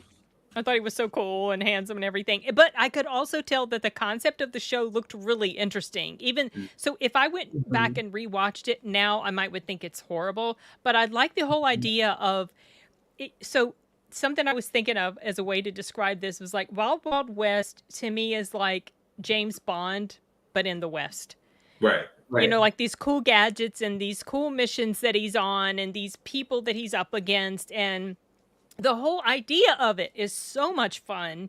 And I was excited, when the show was announced. I was a little bit like on Will Smith being the lead, because I think the main reason he was chosen is because he was so big back in the day. Yeah. But I don't feel like he was at all the proper choice for, or even Kevin Kline, because to me the whole tone of it felt a little too goofy. Right. And so, yeah, and I've seen it. I've watched it multiple times. There's parts of it that are fun, but boy, I really wish they had stuck more to the tone of like the show, like the actual intrigue and the suspense and the people that are betraying them and the women that are trying to stab them in the back and that sort of. I remember how they would have a scene and then they would freeze the scene and they'd put it up in the picture. Do you guys remember that when they would do that? I never saw the show, but now. Oh my gosh! So they had like this cartoon. So you know how a comic book looks with frames? Yeah. On a page. So they would show a portion of the movie and then they would freeze on a certain point in this scene. And then they would take that frozen scene and they'd put it up in one panel of the comic book. Cool. And then the next one, then they'd put it up in another panel. So by the end, you see all these different scenes depicted. Awesome. It was interesting. And I thought more. I thought it was really cool. And so would it be more like a James Bond or like a Mission Impossible type vibe, kind of? Yes, exactly. Because they were like, I can't remember. Was he like what type of agent was he, Dee? Do you remember? Was he like a Secret Service or was he just some type of government? You talking about Kevin Kline? You talking about which character? No, the main character, Will Smith. He worked for the government, I thought. Yeah, I remember him being a government agent. There was a scene where he ended up, I think he ends up going to the White House and he's told about his assignment, and then he gets on his horse and then he has this big what is it? Not a unicycle, but basically it's this weird bicycle that has like a massive tire and they drive away down the street. Penny farthing. What's that? But I remember, he was basically like a government agent from what I remember. Yeah. The bike's called a penny farthing. Penny farthing. Okay. Penny farthing. Was it you, Simon? I might have just read it somewhere, but it's like the director, or the producer maybe, was just like demanded this giant spider, and he wanted it in this other movie, and they were like, you're gonna ruin the movie. He's like, it's gonna make the movie amazing, and he wouldn't give up. It was I think we've in talked the about documentary "The Death of Superman Lives" by the late great John Schnapp. Kevin Smith was telling the story. He was the writer on the Superman Lives. Yeah. And apparently John Peters wanted the giant metal spider. He's like, no, man, that fucking this won't work. And then he was watching Wild Wild West, and it's like, oh fuck, John Peters finally got his fucking metal spider. Yeah, that's right. that was what you were. Okay, all right. This idea is genius. It bombed the movie that it finally got it. But yeah, the whole tone of it too, though. I think that does sound like it'd be cool with the. Dude, that movie felt like Invincible too, because it was after Independence Day and Men in Black, and you're like, Will Smith can't lose. It's gonna be the Well, movie of the year. he definitely lost on this one. It just didn't. He missed the three. Salma Hayek was in it. I remember her. What's that, Simon? He actually skipped the Matrix to do this. Oh my! Would have been 3 for 3 if he had picked the Matrix. But Yeah. He's probably Kenneth Branagh was in it too. Yep, that's right, because he was the one that ended up in Spider. Yeah, and for the longest, I had no idea what Kenneth Branagh actually looked like because I assumed that he had like dark hair and some kind of beard, mustache, or whatever. No. And so when I finally saw him in, what was it, Harry Potter and the Chamber of Secrets? Oh, yeah. Like, oh, is that what he actually looks like? It threw me off so bad. Did of you course, ever- knowing that he's an the actor, Oscar's got a that was huge my beard. only introduction. So Which Oscars? This latest Oscars. Kenneth Branagh has a huge beard. They haven't had the Oscars yet. Or not the Oscars. Oh, SAG, the ones over there in UK? BAFTA? The Oh, BAFTA? BAFTAs, yes. it was. BAFTA. So, have you ever seen him in Dead Again? Me? Kenneth Branagh? Either one of y'all. Kenneth No. Branagh. No. And his used to be wife, Emma, what's her name? Emma Thompson? Oh, they were married. Yeah, for a brief bit until I think he hooked up with Helena Bonham Carter. Maybe. He philandered. Yeah, Really? he philandered. Yes. Oh, yes. Wait, wow. did she I missed that philander one. on Tim Burton? I don't know. I don't remember that. I don't know that she was with Tim Burton. I don't remember It doesn't the matter. order of things. shouldn't have asked. Anyway, whatever. They were in this movie called Dead Again. I always loved this movie. Oh, you know Have you what? ever seen it? I- It's you know about what? reincarnation. No, I haven't. Let me see. Let me make sure I'm correct. I could be wrong.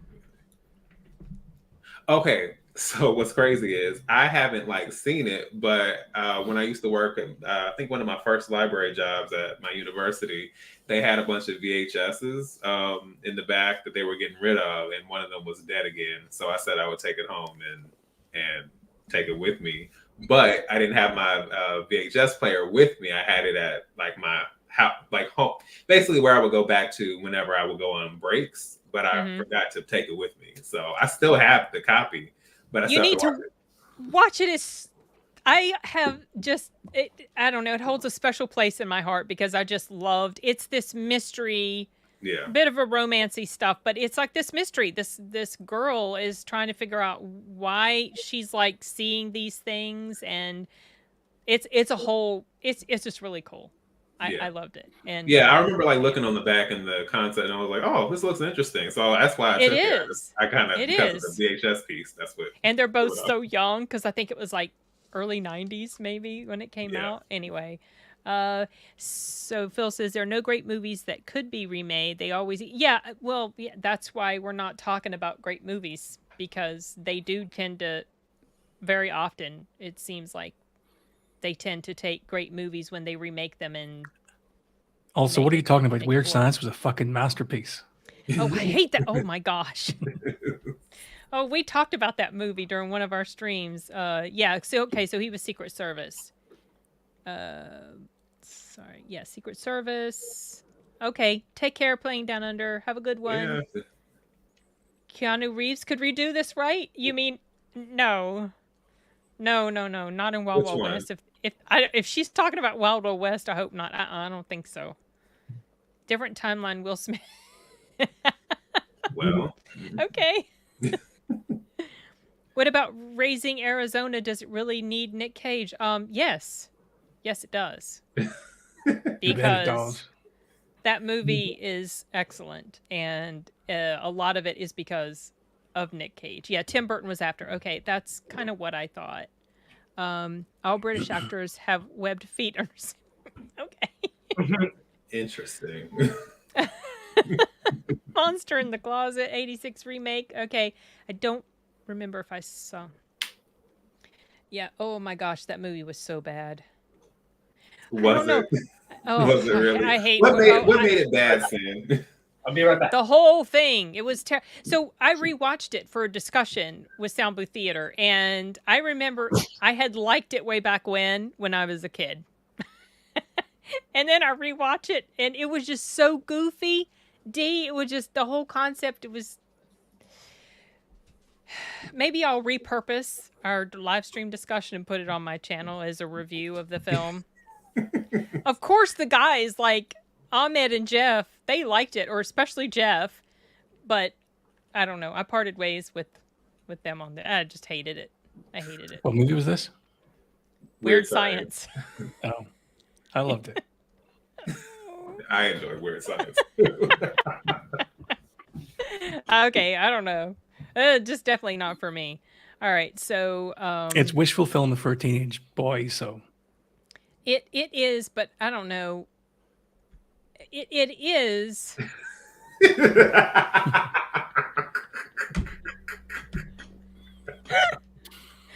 Sorry, the way We're okay. face looked, I can't. It's just, I don't know. I just was rolling my eyes the whole time. It was just, I couldn't. I get, yeah, whatever. It went after the demographic it was going after. I guess it appealed to that. I don't know. And I'm someone who likes, a lot of like guy type of movies. But yeah, that one did not work for me at all. It's terrible. Okay, so it's Simon's turn, but should we wait for Colin? I feel like we should wait for Colin. We should. I'm just checking on Killer Brock, see what she looks like now. She's still pretty hot. Oh, you know, honestly don't know what she looks like now. I just remember she used to be married to Steven Seagal. That's all I share my remember. screen. Sin, I am behind on reviews, but I can't wait to hear what you have to say about Dune Part 2. Oh, I put my review up. Yeah, no, I'm saying I got to check. I'm saying behind on you're gonna check it. Yeah, so everyone's stuff. I'm trying to like compile and go down. I made a mistake in the review, which I didn't realize was cleared up, and I did pin a comment. So when I was referring to Austin Butler, and I was confused as to why in some scenes he looked bone white outside, and everybody looked that way, and I thought he was on the same planet that Paul Atreides and all those other people were on. I was good, and I was wrong. They were on Giddy Prime, I think. Yeah, and I just totally forgot that there was multiple planets. So right, that's a mistake. And I have since found out some stuff about the adaptation that we did a roundtable discussion about it last week, and there's some people that, I mean, overall, most people seem to really enjoy it, but there's some people that are kind of upset about some pretty significant changes that were made to the storyline. But me being someone who's never read the books, I go into it as a novice and just enjoyed the experience for what it was. Right. So you might have heard a kitty because I think Colin has a cat, doesn't he? Yes, it was a fun show, Deleted. And Polly was able to pop in and talk to us for a bit. Kelly LeBrock sold a lot. I bet she did. Absolutely. So, Dee, are you going to do a full-on review for Dune? I need to. I need to. If I can just continue to keep my head above water, there's a lot of reviews I would like to do. I need to have like 2 straight. I almost only want to say 2 weeks. I feel like I need a month to just like, okay, just look at however many hours I need, and then just work through and just do really short, concise stuff and just knock everything out. It's mainly because of work, but it's also because of Sundance, because I saw so many films there. So. Oh yes, that's right. Were you there the whole time? It's 2 weeks. So I was there for like kind of like I was there on the first day to like that Monday and going into the next second. So technically I was kind of there a little bit into the second week, but no, not like the entire duration. No. Oh, okay. All right. That was a cool experience for you. Yes, that's what I'm saying. If I could find a way to just surmise my thoughts as far as the experience, and then just quick little, I mean, seriously, like I wouldn't be doing like the super long reviews for individual stuff. It would just be general ranking of the stuff I saw, and then as some of these films come out, just kind of maybe a slightly expanded review. But Review. How many films did you see? like 18. Oh, how many films per day? Okay, so I saw some. So some I saw there, and then there were a few I saw online, but I saw like at least 1, 2, 3, 4, 5, 6. I want to say at least 8. I think I saw while I was there. I'd have to like look at my schedule. Oh, okay. Yeah. So I think it was like half and half. okay, so like the ones you saw online, was it like where you were staying when you were there, or once you got back home you watched? Some, but then I also when I went back home. Oh, okay. Okay. I've only ever done the online watching. This year I decided not to. But there's something that I saw that they have a movie that's based on a book I actually read several years ago, Handling the Undead. Oh yeah, I saw Or that. Handling the whatever. Yeah. Yeah. But I've seen some rankings of it or ratings of it that don't look so, which is okay. Right. But I'm curious to watch it because I read the book. Okay. Cool.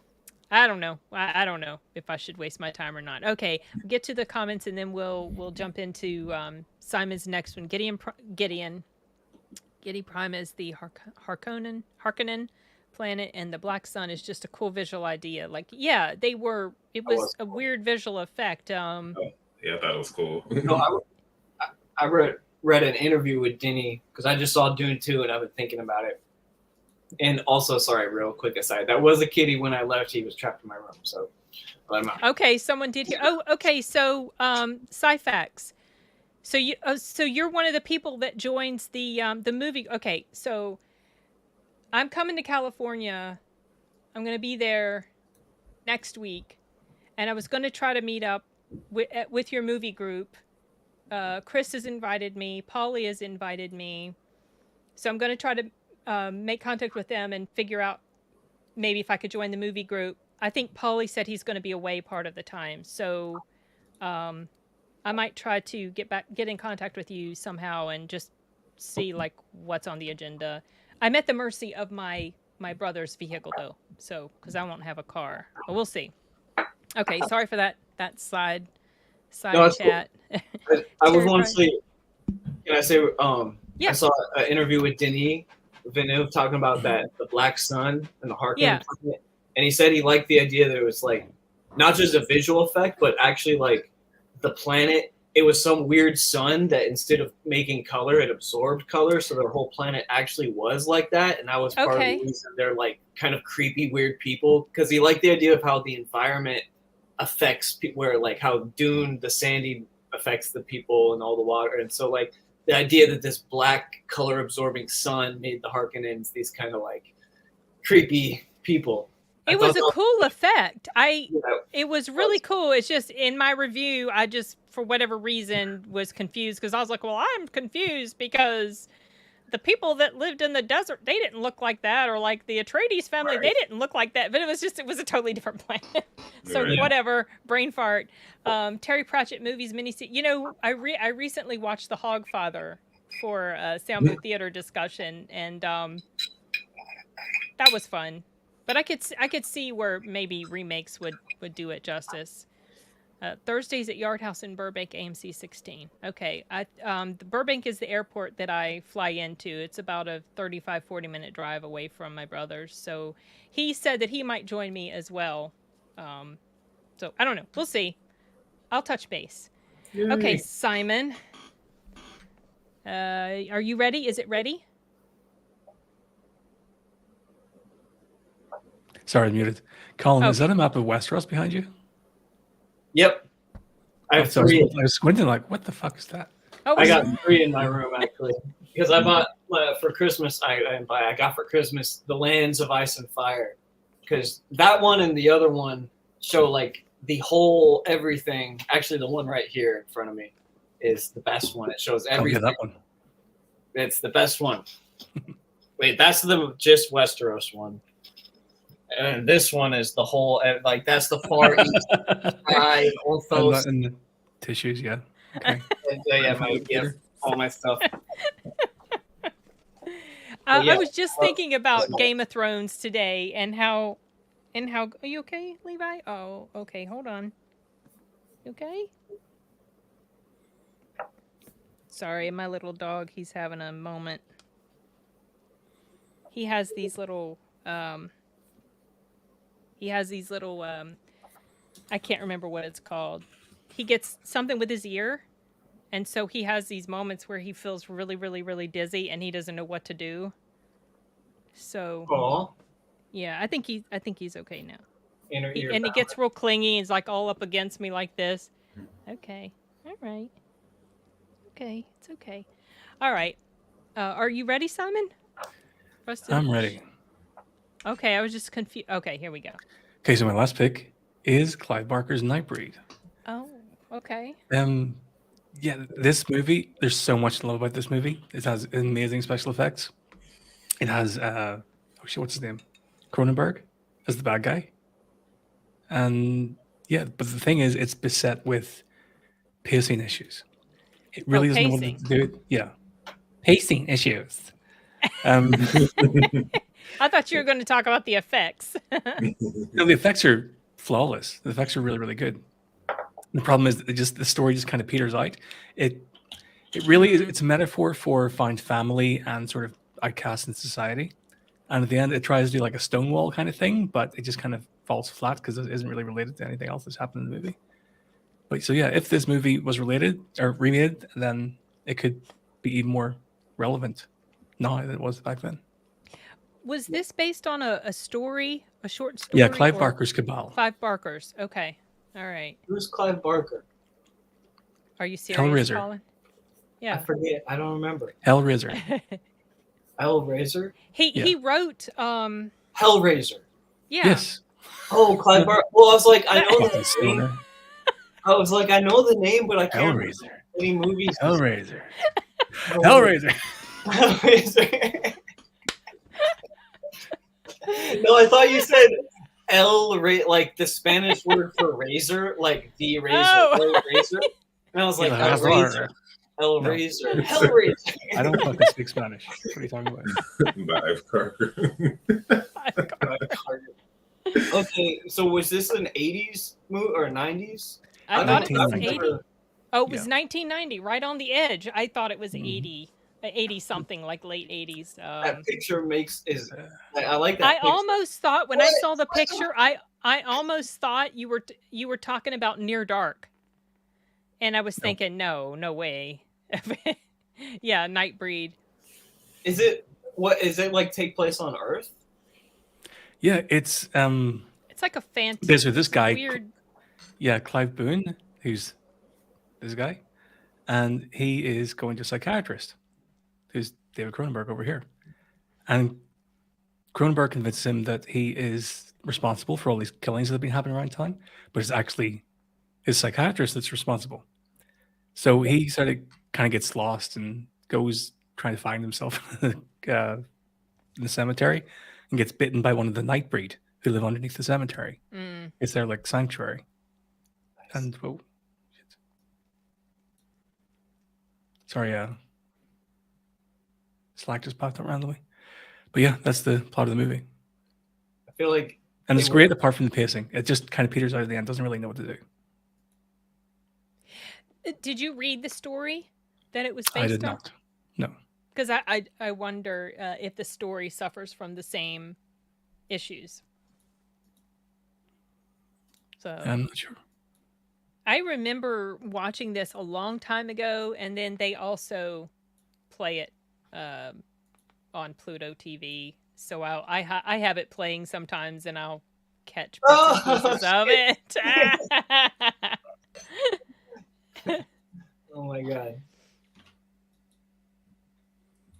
Man, I kind of Have you seen this one, D?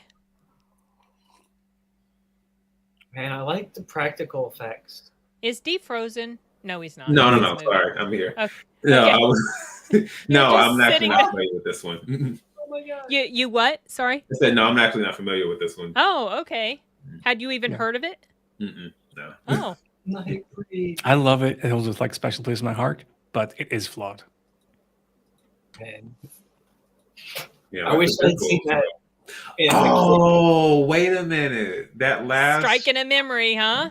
No, because I made like a collage of it was like a Twitter post I made, and I was like different, what's the most interesting mask from like a horror movie or something adjacent. And that was one of the pictures I chose, but I Oh, found it. okay. I didn't realize what it was attached to. I mean, I probably saw the name but didn't think anything about it. So yeah, so actually I do have a connection. I just need to watch it. Okay. That one looks very it was definitely had a lot of crazy practical effects to it. Mhm. Yeah. It did. I had forgotten what the setup was. I had forgotten that he got bitten and that's why he was cuz he was like having these changes or something was happening to him. Yeah. Yeah, it might be worth a rewatch too at some point. Mhm. Okay. That face. Was that the killer? Was that the psychiatrist in that mask, or is that another creature? Yeah, that was David Cronenberg. Okay. oh, nice. All right. Oh boy. Yeah, the makeup's fantastic. It's just kind of Yeah, bad at the end. I love that makeup, those costumes. Yeah, I remember being very, like, really crazy effects and Unnerved. stuff. It's just so much better than CG. But when it's like that, like it's an alien or a monster, like because it's some unnerving about when it's like real practical. When it looks real, practical, yeah. So, but sometimes some practical effects are just. Sometimes it just doesn't work for me because it's just like it's too much, and I almost wish that they had CG that they could kind of smooth out some parts. Yeah, You know what I mean? Make it look a little cleaner. yeah. I don't know. Look at your mom, Colin. No, No. Yeah, there were some really crazy designs, character designs. Yep. Cool. Yeah, Clive Barker Library recommend it, even though it's flawed and it should be remade. Should be remade. Yeah. All right. Everything's good apart from the final third. Oh. The downside is that a terrible last part of a movie can ruin an entire movie. Exactly. So, okay. All right. Okay, Colin. all You're right. up. Pulling up the poster so you can click on. Do I have to click share again? Do you have no? Just it looks like it's up and it's ready. I can go ahead and just put it. Maybe Did this you is an easy one or an obvious one. Okay. All right. Here we go. I'm getting ready to add it. Oh, episode 1. Wow. I would even say That's coming back to the big screen. Did you know It that? is actually, yeah. I would even say the whole trilogy. And you know what really got me? Like I said, I was at first associating directors with this. I just saw Dune 2, and I want to, I don't really want you want him to make these? Yeah, I want Denis Villeneuve to redo the original trilogy and make it dark, make it like his movies, like dark and real, way less CG, moody and adult, and like thinking, and show the dark, like the Paul is like similar to Anakin, like this. He starts heroic and he becomes evil by the end. Well, that's because Spoilers. Star Wars is inspired by Dune. Right, for sure. Yeah, and it just after seeing, I love Dune and Dune 2, and I always, before these movies came out, the prequels, like I really wanted to see the prequel because like that scene in the first movie where he was like, oh, you helped our father during the Clone Wars, and we need you again. And Obi-Wan's, your father was a great pilot. And you're like, God, I want to see Obi-Wan and Anakin in the Clone Wars and how Anakin became evil. And I feel like these were just like the kids' version of that story. And yeah, it definitely did. That seems like a neat trick. Yeah. And I would love to see a real dark adult version of that whole original story of Anakin and the Clone Wars. And maybe just seeing Dune and Dune 2 and how good he did this epic sci-fi and how like this story could have been great and I wanted it to be great. And I know they're never going to remake it because it's too big of a franchise. Whatever. Yeah, for sure. That's one that I like really wish that it had been a great film. that we could be left with instead of something that I like probably never watch again. Like I just think they missed the mark. I liked it a lot when it came out and I was 14 and I didn't really know much better. But at this point, I just feel like all the prequels just aren't really worth it, and it was kind of a missed opportunity, a wasted opportunity. And I probably never will, but I would love to see like a serious dark, the Denis Villeneuve version of Anakin in the Clone Wars. So, and once I thought that, I was like, oh yeah, I can't. I want to keep thinking about it. So I just thought. Oh, so it was you after you saw okay, so after I saw Dune that 2 sparked. yesterday. Okay. Yeah, I hadn't even finished all my choices till today. So. You know the problem that I have with Denis' version of Dune, it's beautiful, and the score I still have that score in my brain. It will not leave. But I started watching the miniseries today. Really? I got a I've few seen minutes that. few minutes into the James McAvoy. Well, I haven't seen him yet. If he's in here, I don't know. Is The he in sci-fi here? Children of Dune? Yeah, the sci-fi, the one came out in 2000, and then there was Children of Dune after that, I think. He's the main character, but maybe he's not in it right at the beginning. Is he in the Children of Dune? Maybe McAvoy. He plays Paul's son, so he's kind of like okay. So he would be later. He's in Children. I haven't gotten that far. But the issue that I have with Denis, the way he did it, for all its gorgeousness, I feel very detached from the characters. Yeah. I don't feel emotionally connected to them. And someone mentioned that the source material, the books, you don't necessarily feel this way about these characters. And another person used the word clinical to describe Denis' work on the movies. And that's probably why it feels very cold and clinical. It's very, very good the way it's done, but that character attachment is just not there for me. And Paulie recently rewatched it, and he was saying, it's gorgeous. I love it. I just don't care about the characters. It's weird. It's really weird. I think it's a fair point, and I love the movies, but I would say it's not like their strongest feature is I'm not sure why he couldn't pull that off, or if he didn't want to. Maybe that was intentional. I don't know. But anyway, that was just kind of a side point. I wouldn't mind seeing what he could do with Star Wars. I mean, I certainly think he could do better than what we ended up with. Yeah. Do you think Denis Villeneuve will do a better job than George Lucas? Oh, yes. George Lucas. George. Yeah, it would be awesome. It would be great. Right. It would have to take some points from the great review. What's his name? Red Letter Media, and his review. Mr. Plinkett. Mr. Plinkett's review.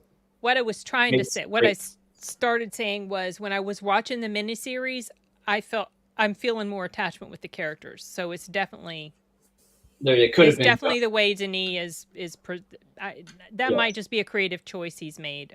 I don't know. All his films have they're cold in a sense. I feel like that there's a certain cold detachment, but in a way for me it kind of works because I don't know how to.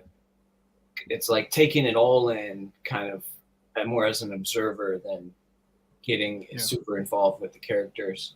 But it's fair. I mean, it doesn't work for it doesn't work for everyone. It's not always the best because it is.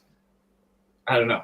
It's weird because I know he's a good director. I haven't hated anything of his I've watched, but that's just something that's definitely obvious for me with Dune. I think this is a good idea for a potential topic. Oh, a lot of movies where the third act killed an otherwise good movie. There's plenty of those to choose from. Absolutely. And there's already one that you and I have discussed ad nauseum that I'm really thinking. Which one? Remind me, because we've talked about plenty that rubbed us wrong. I would say it was a particular horror movie from that time. A recent. Oh, I'm sorry, D. You are roboting like crazy. Robot. Yeah, you are roboting. Is it a recent horror movie? Yeah, very recent. I know which one you're talking about. Okay. Episode. Well, it might be a masterpiece compared to some of the stuff today, for sure. Don't forget Definitely. that Disney owns Star Wars. Yeah, I know. Okay, kind of family friendly. That they are family friendly. I would like them to be darker.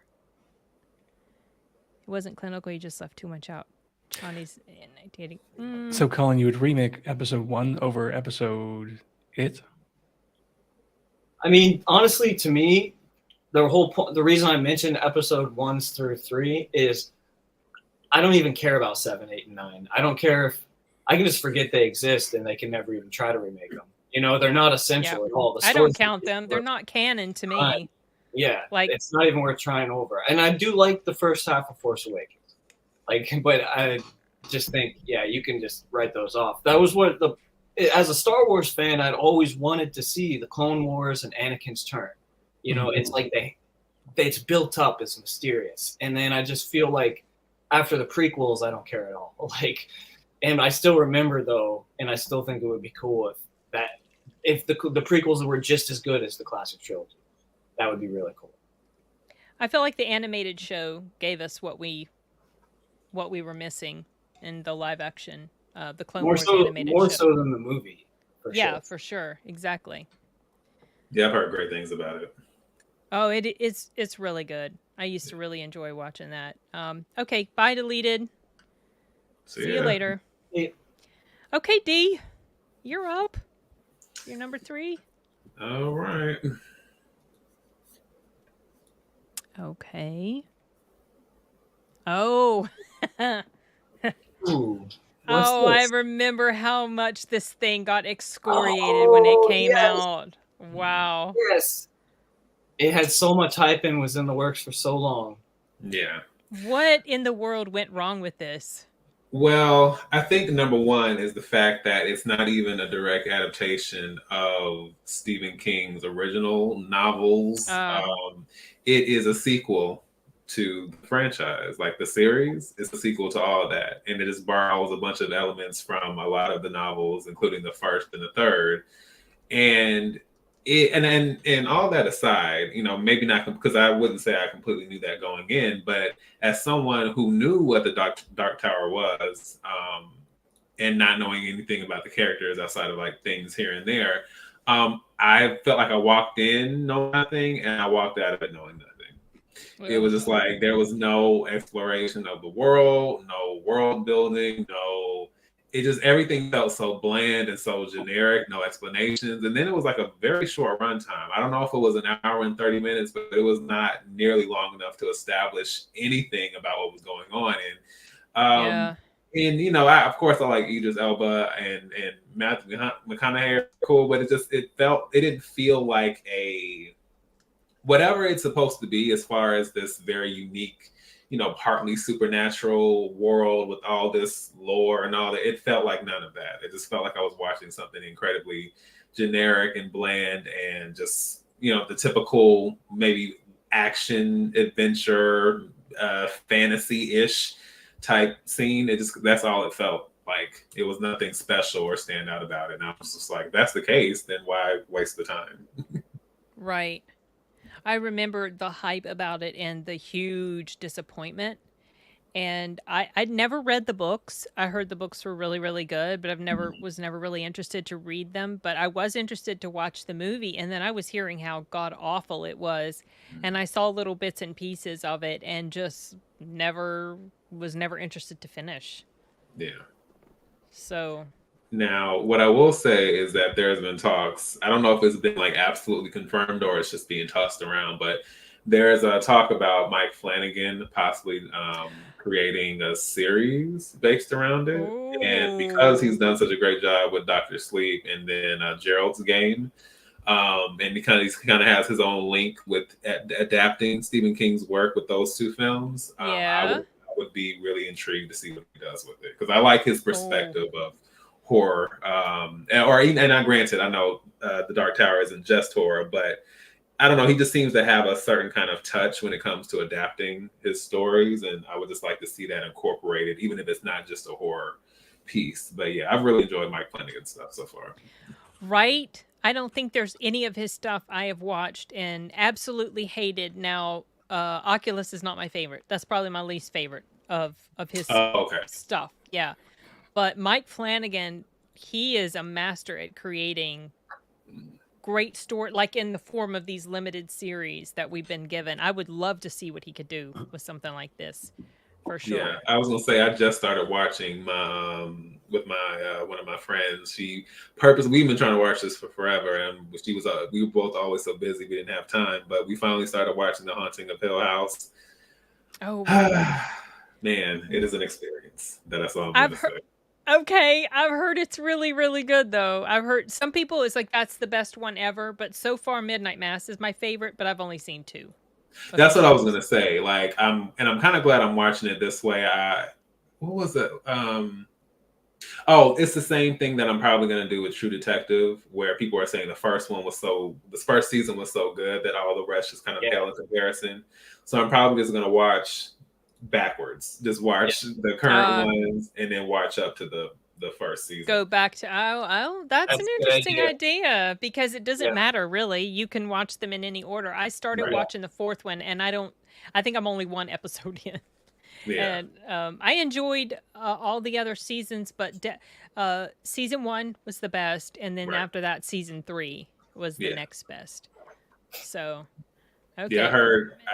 I'm guessing the second one already had its own issues, but it probably didn't help that it came after season 1 being so after good. the excellence of season 1. I didn't mind the second season, but then when the 3rd one came around, I could tell, yeah, this is definitely better than the second one. Just the way the story was told and the characters and stuff. So, okay, that's a good choice. I wholeheartedly agree with that choice, completely.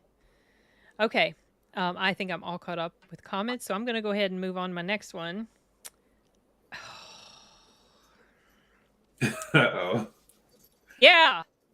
Oh gosh, I should have known. I don't know why. I don't know why it did not click. It didn't compute. That's why I asked you, like, what was the genre of this film? And because I was like, oh my gosh, if he's going to say sci-fi action, I might need to tell him. Yeah, Terminator Dark Fate was a complete lost opportunity, you guys. I'm still angry about that whole experience. Yep. Thank you, Lady V. I think I nailed it too. There is no fate but what we remake for ourselves. Oh gosh.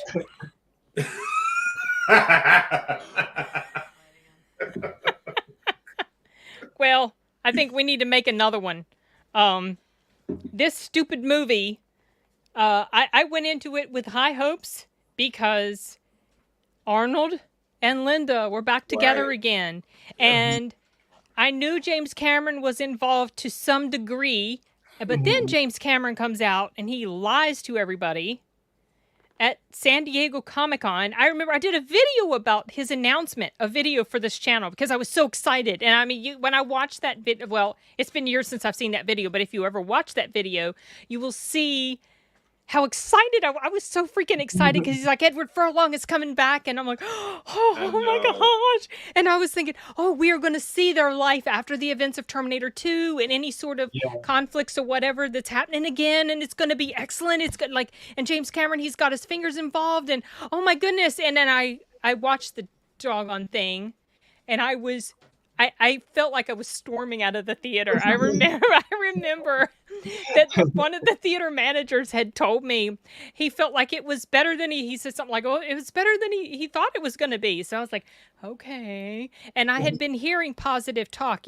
because it does have a high-ish score by the, critics on Rotten Tomatoes and the audience score and everything. Mm-hmm. And I remember walking out and I see the manager who'd been telling me this. He's in the concessions. I think I've told you guys this story. He's at the concessions and I'm walking out and he catches my eye and I'm just like, I was so upset. And but I come home and I actually gave it a not scathing, like, I indicated that I wasn't super thrilled with it, but it's like the more time has gone by from that review, like I was a little bit more restrained. In my this came out in 2017, so I didn't do. Did I do? This was 2019. Sorry, this was 2019, right? I was Did it gonna say come it seems a out? little sooner. But yeah. Yeah. Okay. Yeah. I was a little bit more reserved in my reviews. So if the sin today, because I'm more settled now into the way I feel about stuff and expressing it.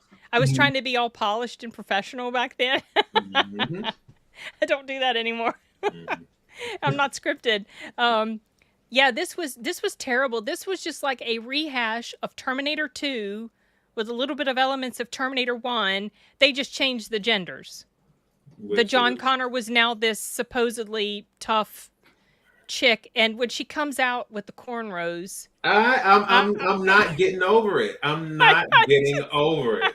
I was like, I can't. And she's supposed to be so tough, and then the age wasn't even right either. The age didn't even match. Like she still looked the same age as With she was supposed cornrows. to be in the future with cornrows as she was in the present. And It oh still would my have been gosh, ridiculous, but at least age the character, so it at least seems whatever semi-realistic to whatever narrative you're trying to run with. But when they did that, I was like, oh, y'all really don't care. Okay. no, they absolutely did. And then they turned Sarah Connor. Now I could get Sarah Connor being all because Sarah Connor between 1 and 2. Yeah. She had this drastic character change and completely understandable. Then by this movie, it's like, well, okay, I could see that why she's this, alcoholic, whatever, angry person. But then she starts, foaming at the mouth about, oh, you're just like a baby factory or something, like kind of this stupid narrative. Oh, you're just a womb, It's like, why was that even put in here? I don't know. That just rubbed me wrong. The whole thing rubbed me wrong. The special effects were great and everything, but it was just rinse repeat of Terminator 1 and 2. Yeah. And I'm still pissed about it, y'all. Yeah. I'm still very angry about it because this movie, like if James Cameron had made this movie instead of investing so much freaking time and energy and money into Avatar, I know agree. you love Avatar. I know he could have come up with something so good. Yeah. This is what I want from James Cameron. I don't want stupid Pandora and the blue people I just don't. And it might be visually beautiful, but it does not appeal to. Oh well, that's me, okay. And Avatar is obviously very popular with people, but I wish this movie had never been made. Yeah. That's how I feel about Colin, it. don't you dare say yeah. She's coming. She's coming to my con. I think I mentioned this already that Linda Hamilton's coming to my con, and I'm not going to talk to her. I doubt I'll say anything to her. I'm not brave enough to get up and ask questions unless I'm doing it on behalf of somebody else. But you should. Yes. I don't know what to say. It's not her fault the movie was shit. It's not her fault. And I love Linda Hamilton. I don't have anything against her. I don't have anything against Arnold. But it's just, oh my gosh. This movie made your heart go nyang. Yeah, it did. It really did. It's still going, nyang. It really is. I am so angry about it still. If you can't tell, I'm still angry about this movie. What a lost opportunity. Surprisingly, it almost, and it's still a toss-up, and maybe I'll probably feel differently about it when I go back and watch it, because I thought Genesis was a mess, but at least it was more enjoyable. I was gonna say, at least what I didn't really wasn't the biggest fan of with Genesis, they at least did something different. Like they tried to kind of flip it around and like, okay, right, let's go with this different timeline, whatever it is. It's just that I wish I kind of knew as soon as they didn't lean into like the hard R part of it, and then just kind of took the PG thing. I was like, eh. And then just some of the stuff was kind of goofy, and then I didn't like the marketing gave certain things away. Yeah. But at least they, like I said, I can appreciate them going for something different. But this was just like, what's the point? And then for the final reveal of, of the saving the world piece to be that, I'm just like, oh gosh, no, no. I think the reason for all these shitty movies is ultimately the Me Too movement and Weinstein. Wait, maybe basically because everyone got caught, and then the virtue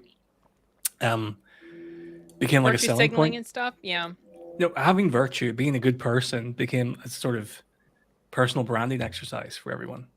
Oh, because they didn't want to be, I see. you know, Yeah. uh, I mean, child or there's anything. there's probably something to that.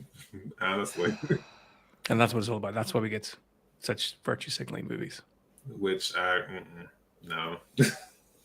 I It just I just feel like if I wanted to watch if I wanted to get that in in my sense of entertainment, and not to say that there can't be lessons or whatever. I mean, there's always something to take away from any movie, regardless of genre. But for the type of dumbing down that they do with a lot of these films and the subliminals and all that, I could go watch Barney, Sesame Street, watch something on PBS because it just feels like ABC 1, 2, 3. Tell me how to get to Sesame Street. Like, yeah. it's very rudimentary stuff. And I'm like, we're adults, please. The difference between old movies and new movies is that old movies were no, I'm kind of what's the word? Aristotelian, in that they sort of presented the thing and asked you what you thought. Mm-hmm. Whereas the new ones are didactic; they tell you what to think. Tell you what you're supposed to think, and if you don't agree, you're a bad person. Mm-hmm. Doesn't work. Or especially if you don't agree with their take on these sorts of, narratives or whatever. So that's my last one. I will be forever angry about this. I would rather rewatch Genesis any day. I have not rewatched Dark Fate, not once. I haven't and I have either. seen Genesis multiple times. Yeah. At least Genesis has a school bus flipping. Yeah. It does have an interesting. I wasn't crazy about Emilia Clarke not looking the part because she didn't look like she was a warrior. No. I wasn't super crazy about the casting of Kyle Reese, No. but I was willing to go with it. Yeah. Because I did like the twist on the story. I liked that. That was interesting to me. Same. It's like, okay, you can shake it up a bit. So when this came along, Terminator Dark Fate, and I'm thinking, oh wow, so much potential and promise. It's going to be like Halloween 2018, where it's an actually really decent follow-up. You're going to retcon everything else and it's going to be a decent follow-up. And it was shit. And that makes it worse because 2018 really was something. And they made it a point to ignoring completely throw all that. I was going to say ignoring everything else. They did a good job of kind of honoring that. Well, that original film, and then kind of taking it in a new direction. So they really could have done that with Terminator, but they were too concerned about shaping narratives, unfortunately. Oh, it was so stupid. Do you think it would have been better if Mackenzie Davis and Natalia Ray's roles were reversed? No. For me, it had absolutely nothing to do with the race of the characters. No, not being race. I mean, Mackenzie Davis is bigger. Oh, you mean her being the savior? Her being the savior, but being the sort of mousy kind of girl that Sarah Connor was, and then the sort of little short girl being the Terminator, who's being the Terminator. I don't think that human augmented. I know what you mean, like the protective, because she wasn't a full on Terminator. Yeah. She was like half and half. No, I don't think so, because it was the whole storyline. The whole storyline of it was stupid to me once it was revealed. So it wasn't necessarily the girls in the roles. It was just the girls and the story. Yeah, kind of the bigger framework that it probably could have worked with something else. But and that's why I say, and I think people know that, especially with the strike and things like that. But I think there are people who still don't realize that how writing and screenplays, how that really impacts everything. It's like you can have a lot of really solid elements there, but if you're under your foundation for the story is just not what it needs to be, then it ruins everything. Yeah. I don't. Well, one of the things is they couldn't bring Edward Furlong back for more than a few minutes. I was going to say, I was pretty sure, Sin, that once that scene played out, that was already like like 2 strikes immediately. Oh yeah, it absolutely was. I was really angry, especially because we'd been told he was coming back, and that was basically a lie. You want to get technical? I don't count a digital representation of John Connor as being Edward Furlong back in the flesh. I wanted to see what their life post T2 had turned into, and I could see him being like this grizzled, nasty looking slump of a guy. I wanted to see what they could do with that. I agree. And then and they could have done something with it. And I was, yeah, I loved the effects of that scene. It was well done. Oh, The it way they was. did, the way with, but that's as far as it goes. Yeah. And that pissed a lot of people off. And then we find out that was his idea. That was Cameron's idea Oh man. to kill him off. What, like, it's like, kill off, okay, basically you're just taking a complete dump all over movies 1 and 2. That means nothing because John Connor, the savior, he's dead now. Now Right. we have to generate this. Oh, it's just. So yeah, all That's right. what I'm saying. I can feel And I myself actually getting forgot super about how that agitated. tied into the rest of it too. Yeah, it was so it felt really disrespectful. Yeah. There's another movie franchise that did something that felt really disrespectful to. I'm sorry, what? I want to ask you seriously. Do you really want Eddie Furlong back? Click the. I see share what you're. screen. Are you sure you want him in Okay, your movie? okay. Listen, Simon. He didn't look like that back in 2018, 2019. Man, No, it's that's not the reason. That's like. not looking good. He didn't look like that. Yeah. I know. He's put on quite a bit of weight. He hasn't been has supposedly He was a kicked meth his addict. his drug habit. But he's also in not good shape at all, obviously. But I think even with but you kind of but going with what you said, the idea of him being, kind of far removed from the character we saw last time, that would have been, something compelling to see, and how that then would have tied into the rest of the story, because they could have done something, especially with him then seeing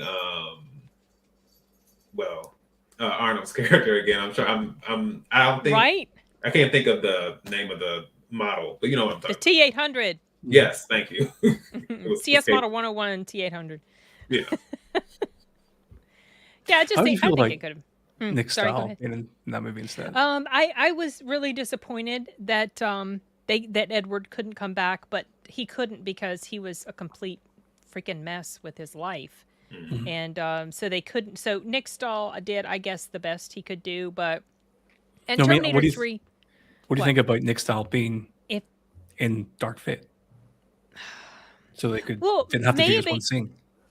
well, if he had been in Dark Fate as a grown-up John Connor, then the entire story would have been completely different. Exactly. And maybe I could have gone with it because we would have had a return of a John Connor that we Right. sort of knew. Oh, sorry. I think Arturo has come home and Tifa's screaming at him because she hates him. But yeah, I don't know. It's just such a missed opportunity. I could rant about it forever. I could just bitch and moan about it all the time. You guys know how much I hate it. I'm gonna look at the comments now. I wish they had just done the only 3 Terminator movies, and the third one was somehow even better than 2, and it perfectly wrapped the story up. So when 3 ends, it's like back to the start of 1. So you know how Terminator 3 would have been so good is if James Cameron had done it. Exactly. Just James Cameron does the third one and just make out the last one and make it epic and awesome. Mhm. And Yeah, have- I agree. It would be tough. Would be tough to beat T2, and I don't know that it could come as good as T2, but if it came up to the level of T1, Right. Yeah, it'd still be a good trilogy. do you know how excellent it would have been? Oh my Yeah. gosh. The only way you could do T3 better than T2 is if it was done in 3D and Arnold Schwarzenegger reached out from the screen and jerked the audience off. No, here's what I'm saying. Here's what I'm saying. Is it T3, as I see it, it would be like a split movie where you're seeing, like Sin was saying, kind of the aftermath of T2 or maybe a few years after T2 ends. But then you're also seeing, like I always wanted to see, like the post-apocalyptic wasteland of the robots killing everyone, and they do it really good. Like they do it like that looked like in T2, and it really And then like what we got in Salvation, which showed some Right. good Yeah. stuff too. and then it kind of the storyline just works, and they both kind of are conflicting with each other somehow, but then by the end they do what they have to so that the end of the movie loops back to the first one, and it's like there, it's done. There's no more sequels. It's like a perfect time loop where it somehow works out. I don't know. That would I be just wanted cool. to see a really cool version of the end So, game. getting to what you're talking about with the time loop, I wanted to address, did I watch Sarah Connor Chronicles? Yes, I did. And I don't remember if you guys have seen it, but at the very end, there's this, so there's been this thing like, how did John Connor survive to get, exit please, and take her barking butt with you. I know, but she is like screaming at you. Okay, see, now I lost my train of thought. What the heck was I talking about? What was I saying, y'all? You're talking about the end of the The end of series. Sarah Connor Chronicles. Like, people had like wondered, how did John Connor survive the whole bombing and everything to become this leader? How did this happen?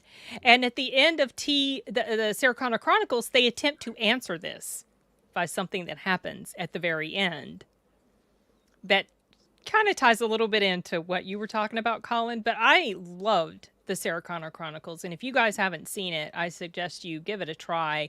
I did not think that I would like it all that much, but oof, I love that show. And it was only 2 seasons long, unfortunately.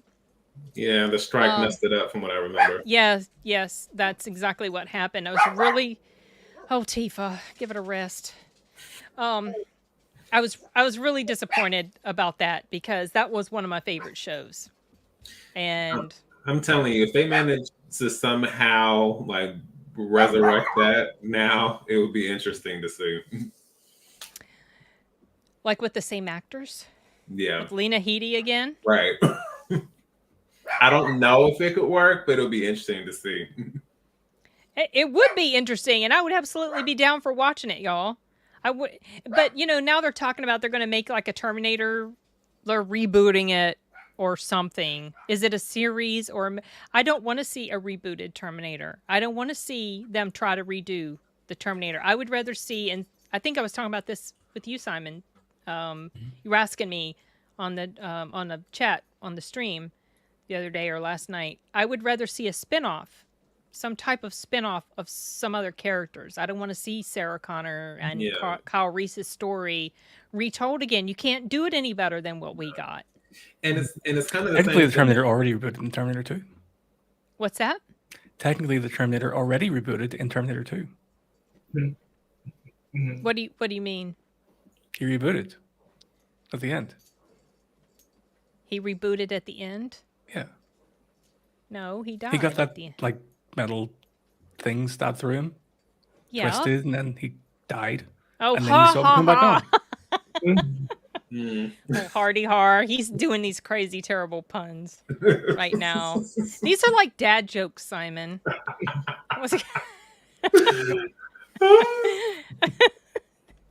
You know what I mean. Anyway, You're too slow to get them. So I know I am a little slow to get them sometimes. I'm distracted. I've got comments I'm trying to pay attention to, and then I'm trying to vent my fury about Terminator Dark Fate, and then I got a dog that's screaming at my son because she hates him. I'm very distracted. Sorry to interrupted you. And also, I was gonna say I see what time it is, so it's after. Yeah, it's getting on up there. We actually ended about 30 minutes longer than I expected that we did, but there were a lot of distractions. So, yeah, sorry, I'm going to go through these real quick. You ask her, does it ever hurt to roll? That'll destroy legacy of cat. Yeah, I guess I could. Oh my. But I don't think I'll do that. Because I actually really like Linda Hamilton. I was going to say, she'll definitely remember you if you ask her that. Especially if I'm wearing that shirt, Sarah Connor for President. Netflix is already. How do you sleep at night?